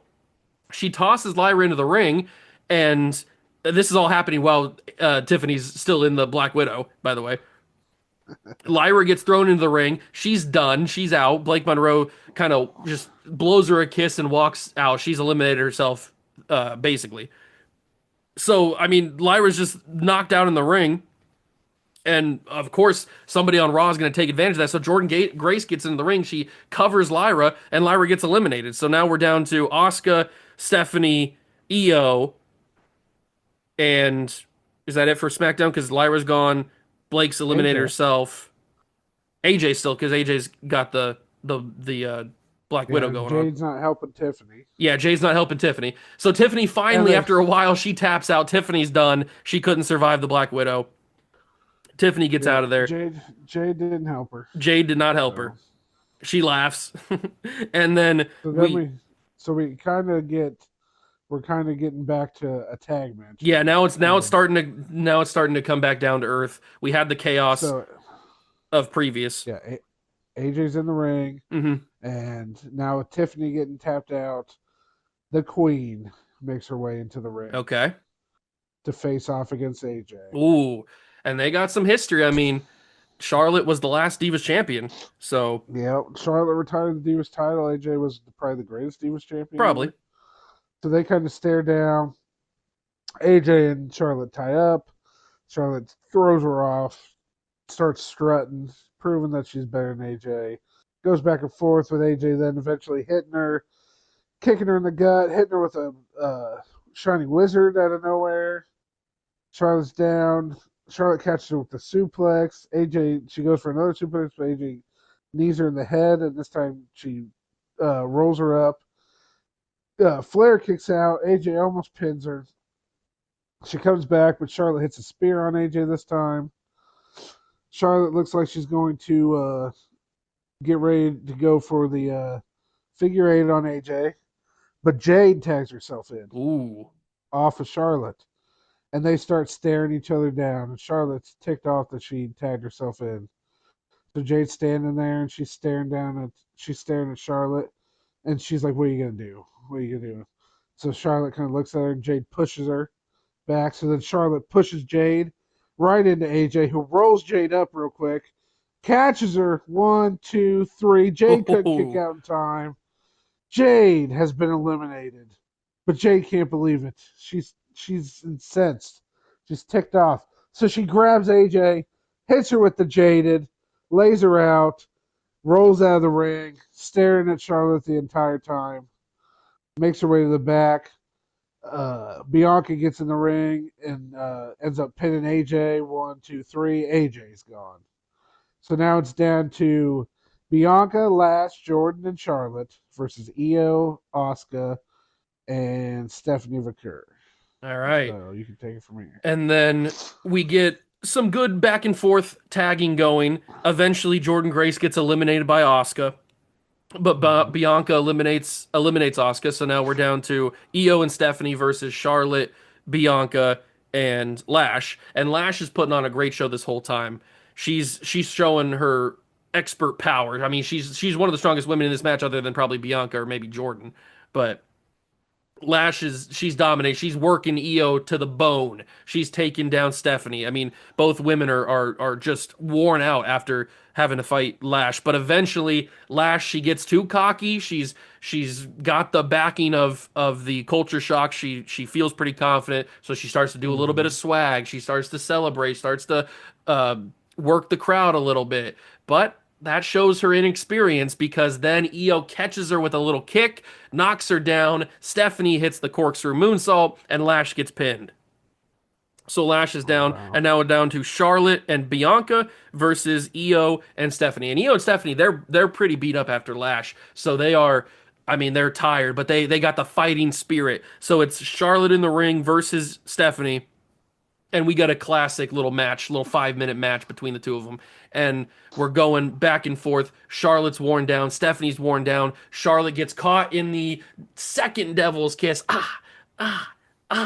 Charlotte goes down. She gets knocked out. She's rocked. She gets pinned by Stephanie. 1, 2, 3. Charlotte's gone. It's down to Bianca versus Io and Stephanie. Stephanie tags in Io, and now we're working. Now we got Bianca hitting some powerful moves. She even hits a KOD on Io, but Io just barely gets the shoulder up. And Bianca, she realizes she needs to do something. She's down to the sole survivor. She needs to figure out how to win this. She grabs her braid. She swings it on Io. It leaves a gash on Io's gut. Just a Oh, nasty mark. Disgusting. The bruising starts immediately. It's a nasty war wound for Io, but Stephanie gets in the ring, catches Bianca with a knee, takes her down. Io, wounded, goes up to the top rope, hits the over the moonsault. 1, 2, 3. Bianca goes down on the sword, and the team of Io and Stephanie are the final members of SmackDown for the win. okay. So SmackDown takes a 1-0 lead in the bragging rights. So now we move on to our World Champion Women's match. We have the Women's World Champion, Naomi, representing Culture Shock and Raw, And then you got the taking titles match. on. She's the WWE champion. What? You have the WWE title. I have the women's world title. No, I have the world. No, I have the world heavyweight. You have the World Heavyweight Men's. I have the World Heavyweight Women's. We did that on purpose. No, I don't have what? You have the WWE Women's, and I have the Women's World. I could have You sworn have I the had World Heavyweight. the women's world heavyweight. Whatever, doesn't matter. Just keep going. Well, it does matter. Look at your last pay-per-view. What's it say? It says women's world, but I might have written it wrong. Go back further. I don't have it with me any further. Oh my goodness. Anyway, Just keep going. yeah, I have the Women's World because I have the WWE. We did the opposite, remember? Yeah. So, Women's World Champion, Naomi, Culture Shock and Raw, versus the Women's WWE Champion, Rhea Ripley, with Dirty Dom. All right. Take it away. Okay, so it's a little bit of a feeling out process to be in because Rhea and Naomi are on different brands. They haven't wrestled very often. And Rhea starts off by doing a little test of strength. Puts her hand up. Naomi, she's been around. She doesn't want to necessarily do the test of strength, but she does it anyway. She puts her hand up, they lock fingers, and they go for the test of strength. But Rhea just tosses her down because Rhea's obviously super strong. So Naomi kind of looks a little annoyed that they had to do that. So they go for it again, but this time it's the classic Naomi kicks her and gets out of the test of strength before they actually get to do it the second time. And now we're going. Now Naomi gets the advantage. She's taken down Rhea. She throws her into the corner, works her in the corner a little bit, even puts her on the top rope, flips her over kind of in oh, what's that called? The where they're hanging, their feet are on the top rope, they're hanging down. What's that called? Oh, Like it's on the tip of my tongue. I can't think of what it's called. yeah, I know. I almost said crucifix on it. No, it's what is it? I can't think. Whatever, it doesn't matter. She hangs her hanging upside down in the corner, basically. I can't think of the name. I And can't either. she runs to the other side of the corner. She sprints at Rhea, drop kicks her in the corner, and Rhea's down. She's hurt. Dom's on the outside. He's looking panicked. He doesn't know what to do. So we go deep into the match, and Naomi looking pretty good in this entire thing. Maria's looking good as well, but Naomi's kind of controlling most of it until we see Culture Shock come down to the ring, and Dom kind of looks like, "What do I do? Like these powerful women. How am I supposed to get it? Like stop them?" So he goes over to try to talk to him, try to tell him to not interfere in this match, and Naya and Lash and Tamina, they all kind of just look at him and then they just like push him to the ground and push Dom down. So Dom's down, and the three women they try to get involved. Naomi's trying to direct traffic, trying to tell him how to not get disqualified but still help her. And so Rhea, she kind of is in the corner. She looks around. She realizes what the situation is. So she all three women get on the apron. Rhea gets up, headbutts Naomi or headbutts Naya, headbutts Tamina, takes down Lash, and all three of the other Culture Shock women are down. And Naomi's frustrated. She's starting to pull her hair. She's like, "Whoa," she sprints at Rhea. Rhea catches her with a headbutt, turns her into a riptide, covers her. 1, 2, 3. Rhea Ripley takes the win for SmackDown. Oh man.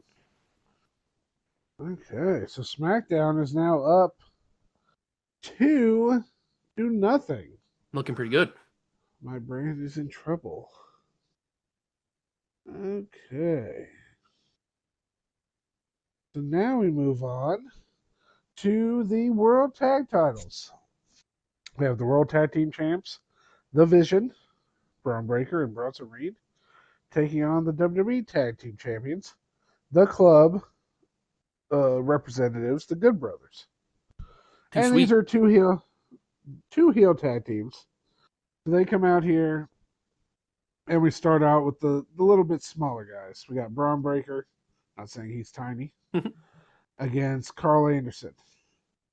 And they put on a show. Braun Breaker starts overpowering Carl. He can't really catch him, but Carl's a little shifty guy, a little shifty. He's a So machine gun for a reason. he catches up.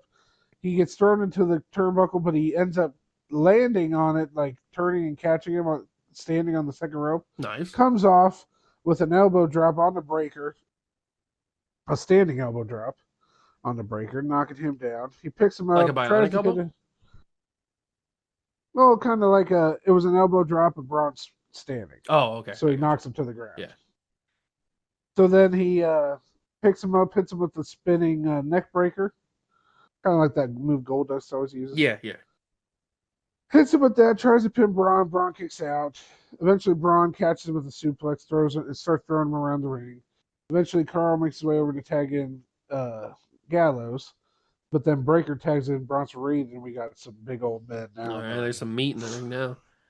And Gallows starts attacking. He hits Reed. Reed hits back. They beat each other back and forth. Gallows tries to throw him in the corner, but Reed reverses, throws him in the corner, hits him running in, knocking Gallows down. Then Breaker comes back in. He picks up Gallows, hits him with a suplex. It starts breaking down. Anderson comes in, going back and forth where Anderson throws Braun Breaker out of the ring. He goes up top, hits a flying crossbody outside the ring. Bronson's back in the ring. He hits a Samoan drop on Gallows.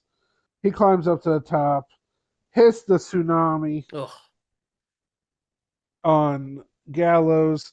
Anderson tries to get back in the ring to break it up, but Braun comes in from the other side, hits him with the spear before he can get over there.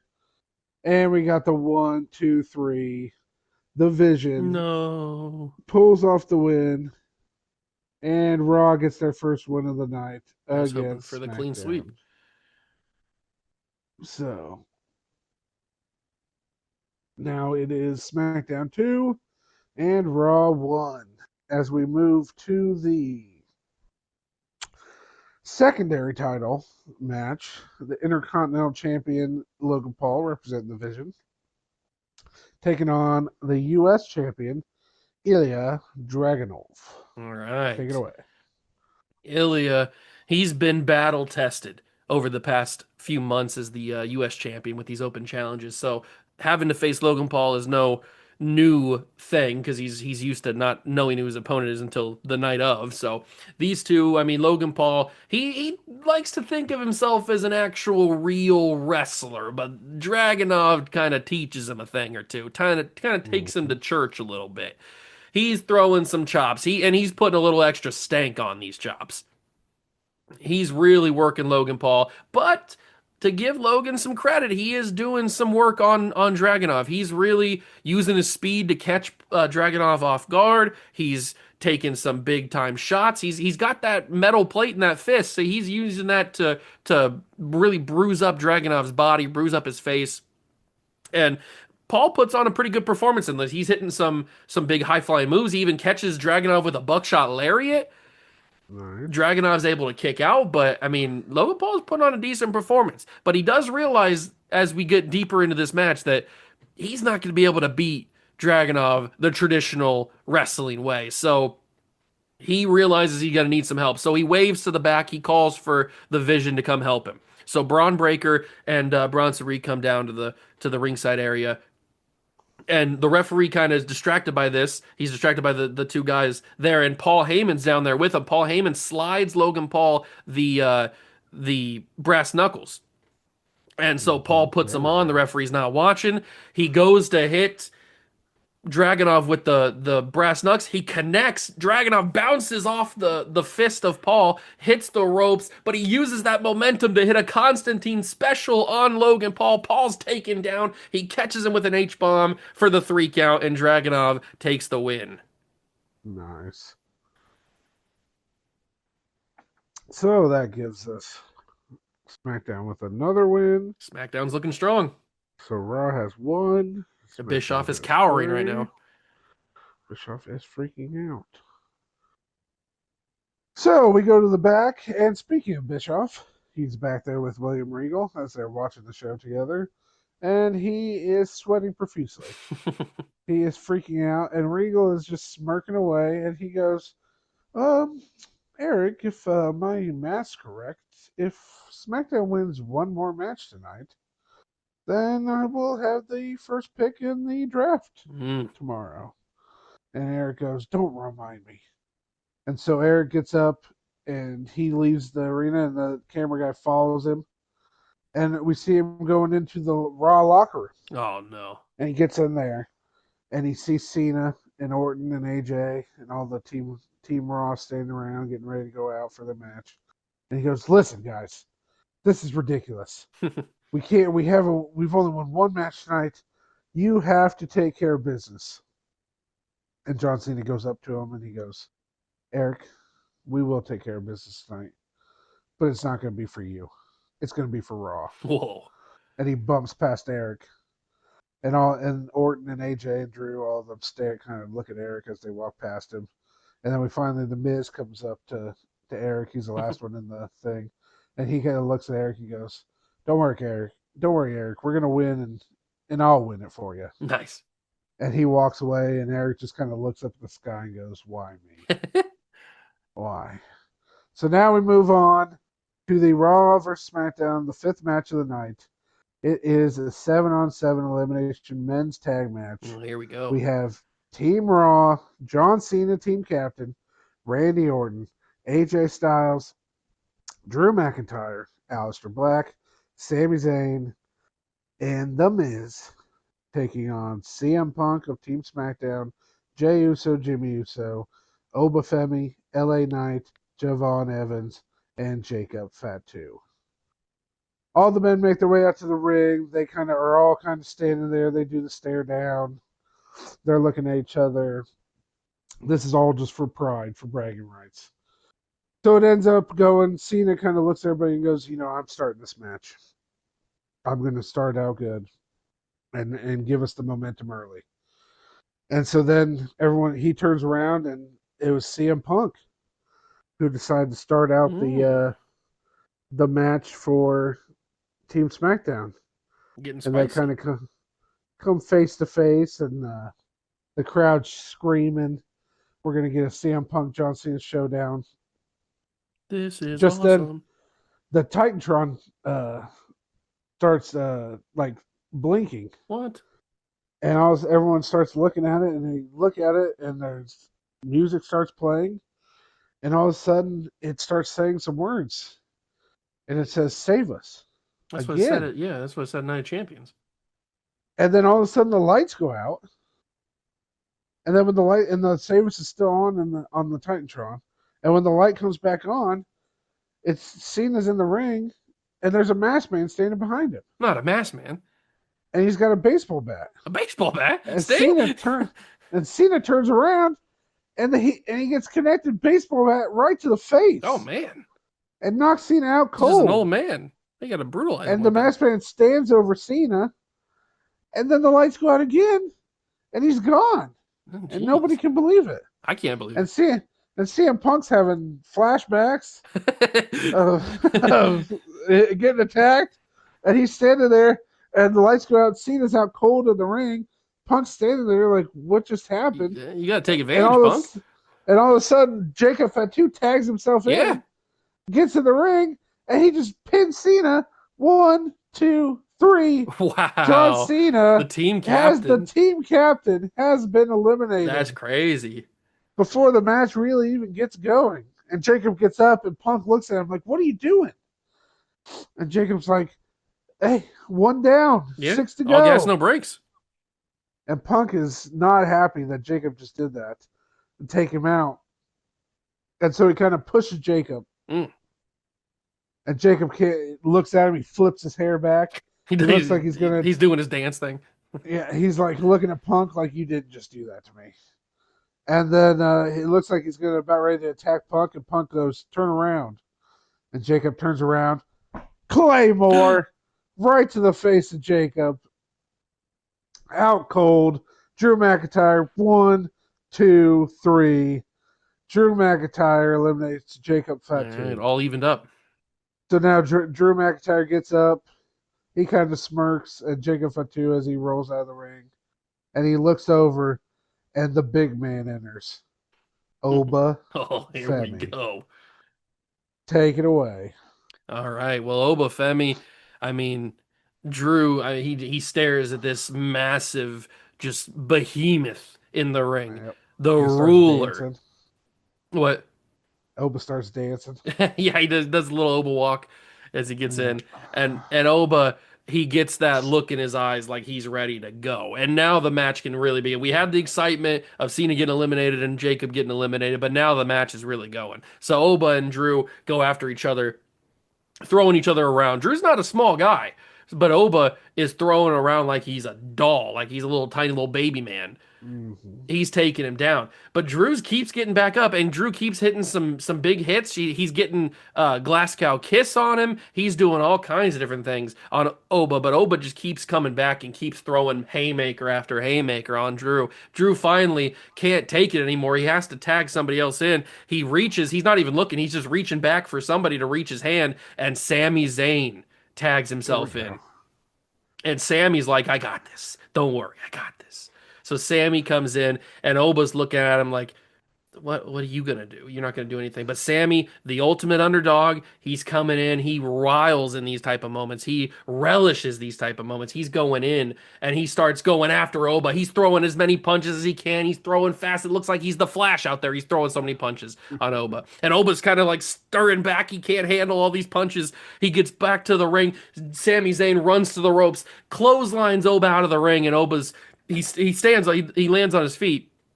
And Oba's kind of just taking it back. Yeah, take a moment. Let's breathe. Sammy comes out hot. He's got the crowd going. He's pumped up. Sammy's feeling it.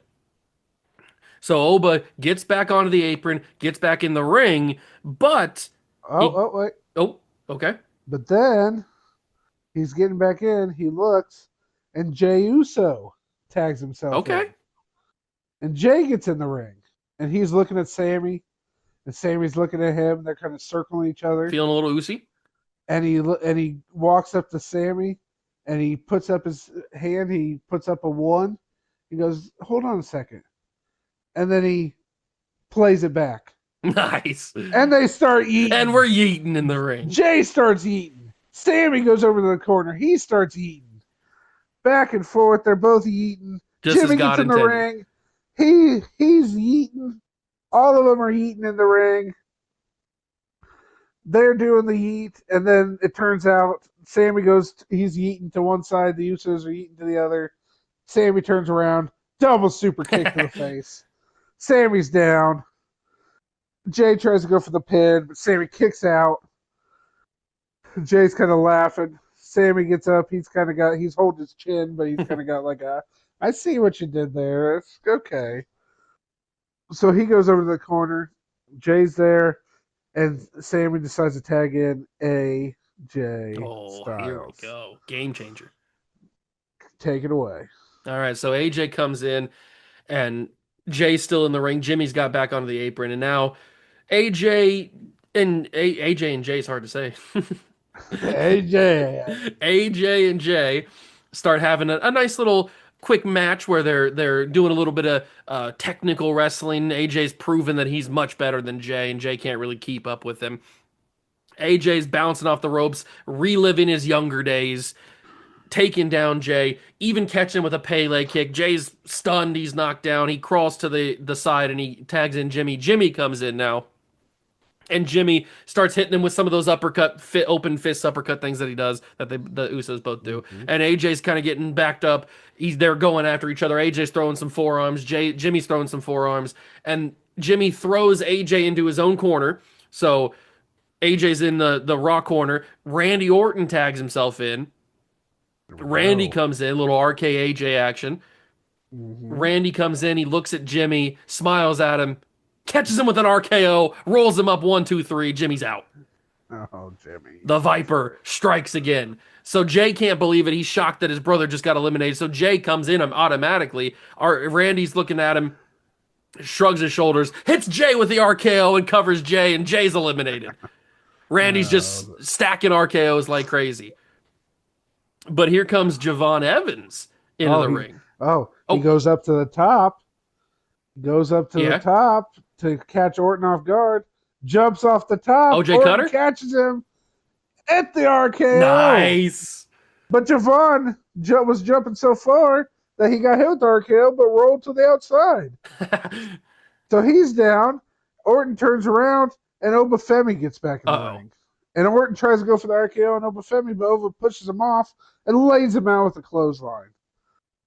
He starts beating down on Orton, taking him out, suplexing him around the ring, throwing him all around, throws him in the corner, starts laying him out in the corner. Javon gets back in, and this time he hits a crossbody off the top. Crossbutter. No, not the OG cutter yet. On Orton, as Oba threw him into it. So Orton's down. Oba's going to try to take him out. But as soon as Oba tries to pick him up to finish him, Aleister Black gets in and starts beating up on Oba, trying to break it up. So he starts kicking Oba. Oba's not really reacting at all to it.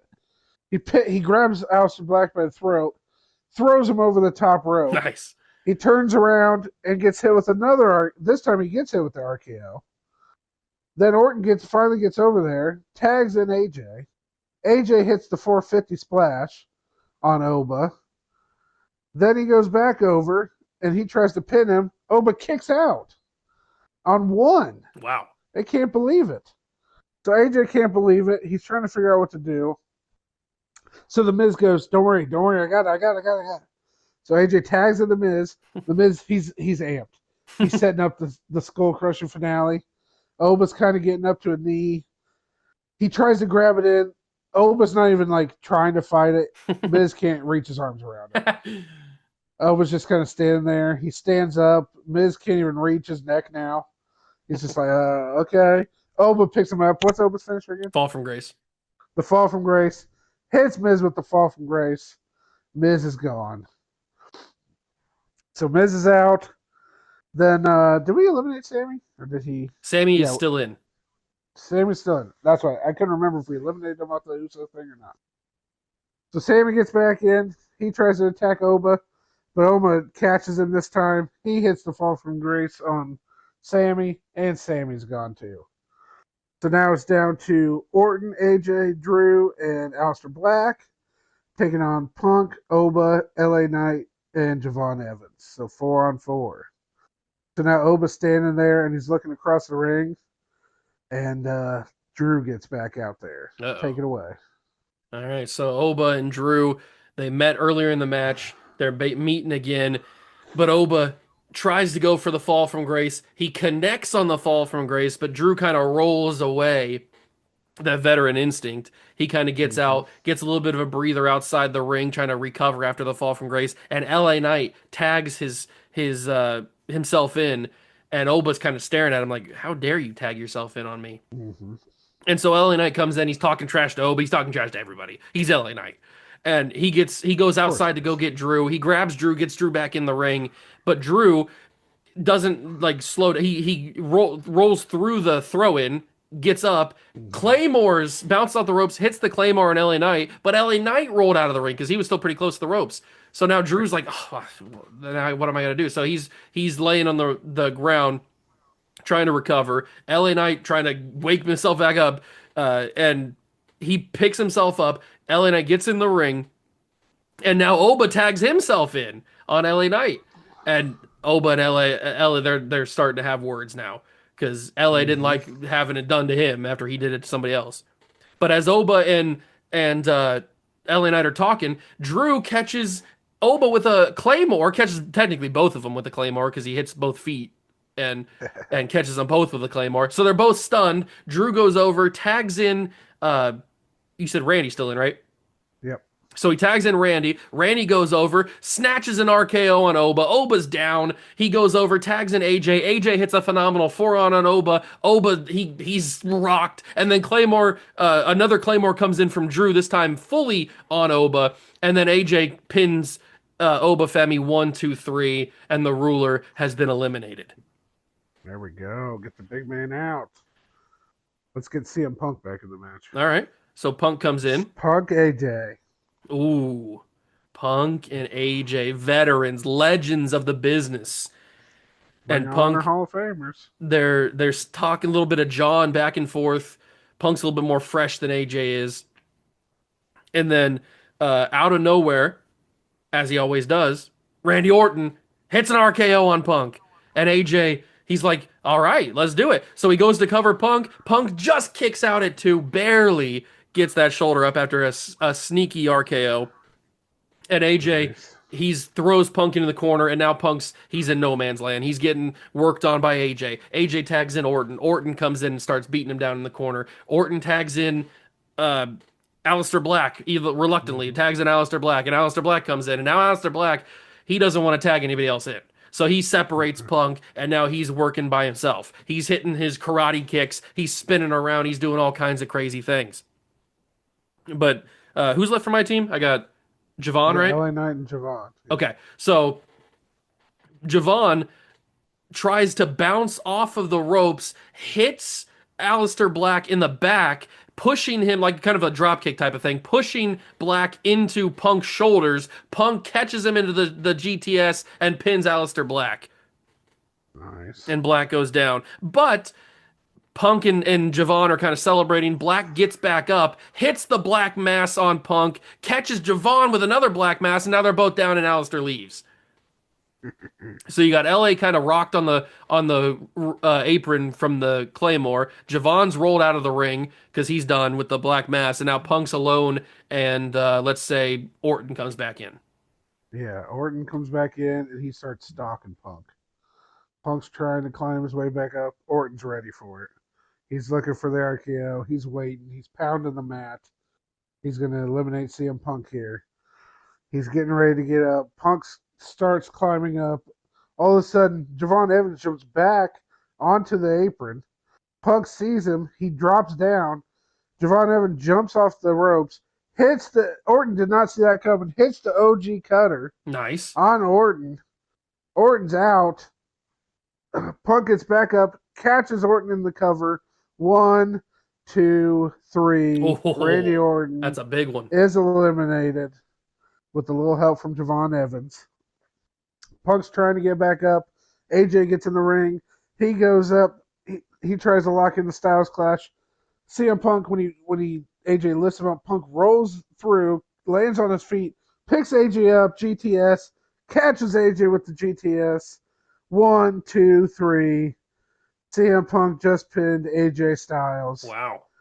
And we're down to just Drew McIntyre for no. Team Raw. Oh no, And what you're gonna do? Drew's does the classic Vince McMahon from WrestleMania 17. He's getting up on the outside. He's looking over the apron. He can't believe it's just him left. He gets in the ring. He stands there. Punk stands up, looking at him. LA Knight gets in the ring. Javon Evans gets in the ring. Drew just stares him down. He's like, okay, He's got to do it whatever. himself. They all three attack him. Drew starts beating on him. They get him into the corner. They start beating on him. He throws Javon back. He's trying to get LA Knight and Punk off of him. But he can't do it. Punk goes in and hits the knee shot to the face. Goes for the Bulldog, but Drew throws him off. LA Knight tries to hit him with, what's he called, finisher? BFT. The BFT. But Drew reversed it into the... why am I blanking on his finisher now? The Claymore? The other finisher. Not the Claymore. Oh, Future Shock? Future Shock, goodness. Hits the Future Shock on LA Knight out of nowhere. Javon Evans had climbed up to the top. He had tagged himself in off of Punk, who got knocked down. He climbs up to the top. He's looking for the OG cutter. He goes for it, but Drew kind of just jumps and catches him with the Claymore in midair. Javon gets knocked out cold. Drew pins him. 1, 2, 3. Javon Evans has been eliminated. Then Drew sees that LA Knight's trying to get up in the corner from the Future Shock. So he gets over to the ring. He counts 1, 2, 3. Runs in. Claymore LA Knight. Out cold. 1, 2, 3. Man. And Drew gets up. Drew did it. He's got it down to 1-on-1. Punk gets up in the corner. He's looking at him, staring Drew down. He's got the worn down Punk, beaten up look. Oh yeah, he's gassed. He's breathing heavy. He's sweating like crazy. His hair's everywhere. He's blown out. He walks over to Drew, who's standing in the middle of the ring. Drew's staring him down. Punk takes his hand out and reaches out to shake Drew's hand. Drew shakes his hand. Then he tries to go for the Future Shock. Punk reverses it, goes up for the GTS. Drew reverses it, goes for the Claymore. Punk dodged the Claymore. Then he goes back up for the GTS. Drew reverses again, pushes Punk off again, but this time Punk comes back and hits him with the side kick that he always does, right to Drew's head, knocks Drew down. Punk's setting it up again. He's looking for he goes up for the elbow drop, hits the elbow drop on Drew. Now he's tired. He's setting it up. He's looking for the finish. He's looking for the GTS. Puts his hands ready for the GTS. All of a sudden, from outside the ring, Cody tries to get up on the apron. No. And he's yelling at Punk. And Punk's yelling at him. The ref's trying to get Cody out of there. Punk's screaming at him, saying, "Get out of here. Stop messing with my stuff." Cody doesn't care about SmackDown or Raw. He just wants Punk out of here. So they're screaming at each other back and forth. Drew gets back up. He goes for a Claymore on Punk again, but this time Punk dodges again, and he hits the Claymore on Cody. And Cody gets knocked out to the outside. And so Drew can't believe it. Turns back around. Punk picks him up. GTS, but Drew catches the knee. What? And hits the Future Shock on Punk. Awesome. Hits the Future Shock, gets back up, goes for the Claymore on Punk, connects with the Claymore, pins Punk. 1, 2, 3. Wow. Drew McIntyre picks it. up the win for Team Raw. That's pretty impressive. And gives them their second win of the night. And saves Raw from losing the first draft pick. That was a crazy match. It started insane. That match had everything. You had some Eaton, you got some RKOs, you got some Claymores. A Masked Man. The Masked Man. Punk had Vietnam flashbacks with that. Punk's like, what the heck? Not again. So Cena got taken out in the first minute of the match. Didn't see that coming. That's your team captain. He's gone. And but in the end, Raw was able to pull it out, so they still got a chance. Bishop's having a heart attack in the back. Watching that match. Raw's so now we move to Raw. Still got a chance. So now we're moving to Raw, the sixth match for Raw vs. SmackDown. It's your Women's U.S. Champion, Becky Lynch, taking on your Women's IC Champ, Julia. So they come out, and this is just one of those matches where it's like, this is just pure athleticism at its finest. Becky's a little bit of the older veteran. Julia's the up-and-comer. They come at each other. They start hitting. Julia starts kind of catching her with her speed. Becky wasn't really prepared for how fast she was going to be. She's hitting her with all kinds of moves. Jumping off the top rope on her. She does a jumping. She jumps off and hits like a sunset flip to try to pin Becky. Becky kicks out. Becky really can't catch any momentum. She elbows herself out of the corner, trying to come back and hit Julia with some moves. She suplexes her. She kind of hits her with a little Matt Hardy-esque leg drop off the second rope. It kind of goes to the outside. Julia knocks Becky out and then hits her with a dive through the ropes on the Becky on the outside, takes her out, throws her back in the ring. What's Julia's finisher again? The Northern Lights bomb. Yeah, so she tries to go for that. Becky kind of reverses it, flips her over. Julia lands on her feet. She turns around, Exploder, hits that. Then she goes, picks her back up, hits the manhandle slam, and then she locks in the disarmer. Yeah, she hit the But trifecta. while she's got it in, Julia rolls her through, catches her in the pin. 1, 2, but Becky rolls through it, Oh, catches Julia in the pin. 1, 2, 3. oh, Becky Lynch survived, unbelievable. but Julia showed off tonight and shows why she is the Women's Intercontinental Champion. But Becky survived. That gives Raw 3 How'd they make this comeback? and SmackDown I didn't 3. know you were LeBron James, the Cleveland Cavaliers, make a Uh-huh. 3-1 comeback. And it's all going to be decided by our world champions. Oh, man, here we The go. main event of the night. Your WWE champion, Seth Rollins, representing the Vision, versus your world champion, Carmelo Hayes. And we get the big fight feel. Seth comes out with Paul Heyman. Carmelo Hayes comes out, Money Mello. He's got that big world title. They do the intros of the two world champions. They kind of stare down. Both these guys are not the most likable guys, but you know this is going to be one heck of a match. And it starts off high flying. Both these guys are going at it, hitting everything they got. Mel's hitting crazy kicks, spin kicks, super kicks on Seth. Seth's hitting his own super kicks. He hits the flying knee off the top on Mello. He tries to hit Mello with the buckle powerbomb, but Mello hits a hurricane run into the turnbuckle on Rollins.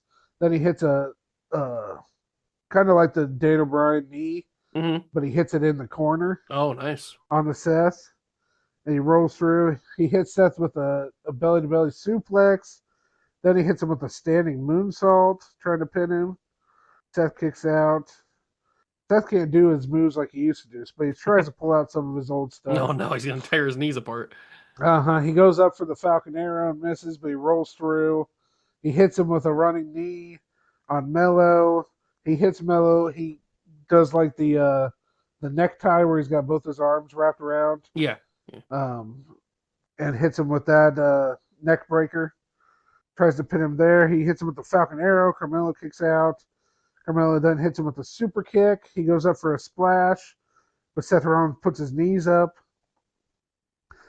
Carmelo Hayes goes back in, but Seth's got the advantage. He hits him with the super kick. He goes for the stomp. Carmelo dodges it and then rolls Seth up. Seth tries to kick out, barely kicks out, turns back around. Melo goes for another super kick, but gets caught. Flips him around, catches him with a pedigree, hits Carmelo with the pedigree, but Carmelo kicks out. Seth knows he's got to hit a stomp on Melo to beat him, so he sets up for the stomp. Hits the stomp on Melo, but Melo on 2 gets his foot on the rope. So Melo's hanging in there. So then Seth goes, well, if I can't hit him with the regular, if I hit him with the regular stomp and he kicks out, I'm going to go for a bigger stomp. So he Makes gets up sense. to the top, gets ready. He's going to hit him from a stop from the top turnbuckle. He goes for it. Melo dodges it. Then he hits him with he gets up onto the middle turnbuckle, hits him with a flying drop kick, knocks that down. Then what's Melo's finisher again? Nothing but net. And what It's just what is it again? he jumps off the top rope, like puts his hand through his legs like he's doing a dribble, and then it's basically just like a leg drop off on the back of your neck. Oh, that's right. That's right. So he goes to set up for the nothing but net. He goes for it. He misses that. Seth dodges that one. Seth goes for the stomp, hits the stomp clean this time, goes for the pin. 1, 2, Melo kicked out. Oof. And Seth can't believe it. Seth's freaking out. He's starting to pull his hair out. Heyman can't believe it. He tells Heyman to get him. Go get No, him. So Heyman goes to the entrance ramp and he's waving them down. not the dogs. And out comes the Vision. Oh no. Breaker, Bronson Reed, and Logan Paul are making their way down to the ring. And they get out there, and Paul's like, get around the ring. Get around the ring. And Seth's yelling at him to get around. Seth's standing there. He's holding his gut. He's hurt. And he's yelling at him, and the ref's like, what are you doing? He's yelling at Seth, what are you doing? You can't do this. And Seth pushes him down. Pushes the ref down. The ref's down. He's out. He's telling him to get around there. We're going to take Mel out. And all of a sudden, you hear the guitar riff that no one ever wants to hear. Oh no. Bum, bum, bum, bum. A chill down the spine of Seth. Seth, he stares at the apron. He falls down. He lands on his butt. He's staring at the entrance. He can't believe it. He starts screaming at the Vision to go stop at the apron. All of a sudden, you see Brock Lesnar make his way out Heyman's from behind freaking the out. curtain. Heyman's screaming, "Oh my God! Oh my God! It's him! It's him! Oh my God!" And as you remember, at WrestleMania, Brock Lesnar, after that match with Cena, shook Cena's hand. Mm-hmm. That's true. So he's coming out to settle some unfinished business with Paul Heyman. And so Lesnar comes out, he's smiling, he's got the cowboy look going, throws off the hat, throws the vest. Uh-oh. He does the classic pose, the fireworks go off. Braun and Logan and Bronson Reed are standing on the ramp trying They're to ready like to go to block war. the way. Logan Paul's going, "Oh my God, I don't want to do this. Oh my God, I don't want to do this. Oh my God." And Braun Breaker's like, "Shut up, shut up, shut up. You got to do it." Bronson Reed's trying to get ready. Braun's making his way down. Bronson Reed goes first. He's going to try to hit a spear on Lesnar. Lesnar just lays him out with a clothesline. Lays him out. Bronson comes in. Brock looks at him and goes, "Ooh." Starts punching him in the Big head. boy. They start attacking each other. But then Brock gets him with the belly-to-belly onto the steel stage. Bronson's down. Braun gets back up. He tries to hit Brock, but Brock hits him with the suplex out there on the stage. Ouch. Logan Paul's next up. He puts on the brass knuckles. He's like, "Come on, come on." Brock's looking at him. Brock's like, "Come on, man, come on, come at me." Logan Paul's like, "I don't want to, but okay." And he like goes to punch him with the brass knuckles, and he just gets obliterated by a clothesline. Yep. Logan Paul's laying there. And then when the camera pans to Logan Paul laying on the ground, his eyes are wide open. Brock stares at him. He's laughing. And then he turns his attention to Seth. Yep. And Seth's like, what are you doing? Like, what's happening? Don't come over here. He's like begging off. Brock jumps up onto the apron. Hits the pyro hits. He gets More in the pyro? ring. Oh, yeah. When he jumps up, he gets a little pyro. I know, but not around usually the when ring. he does They're interference ready, man. and stuff. They were ready for this. They're giving Brock the special treatment. Brock gets in the ring.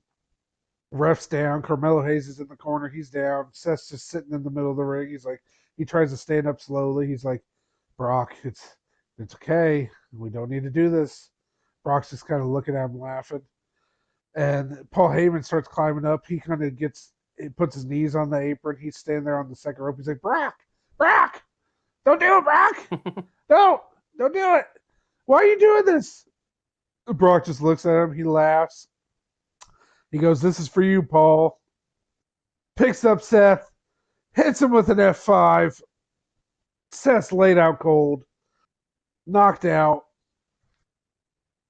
Brock Lesnar gets back up. He's jumping around. He's laughing.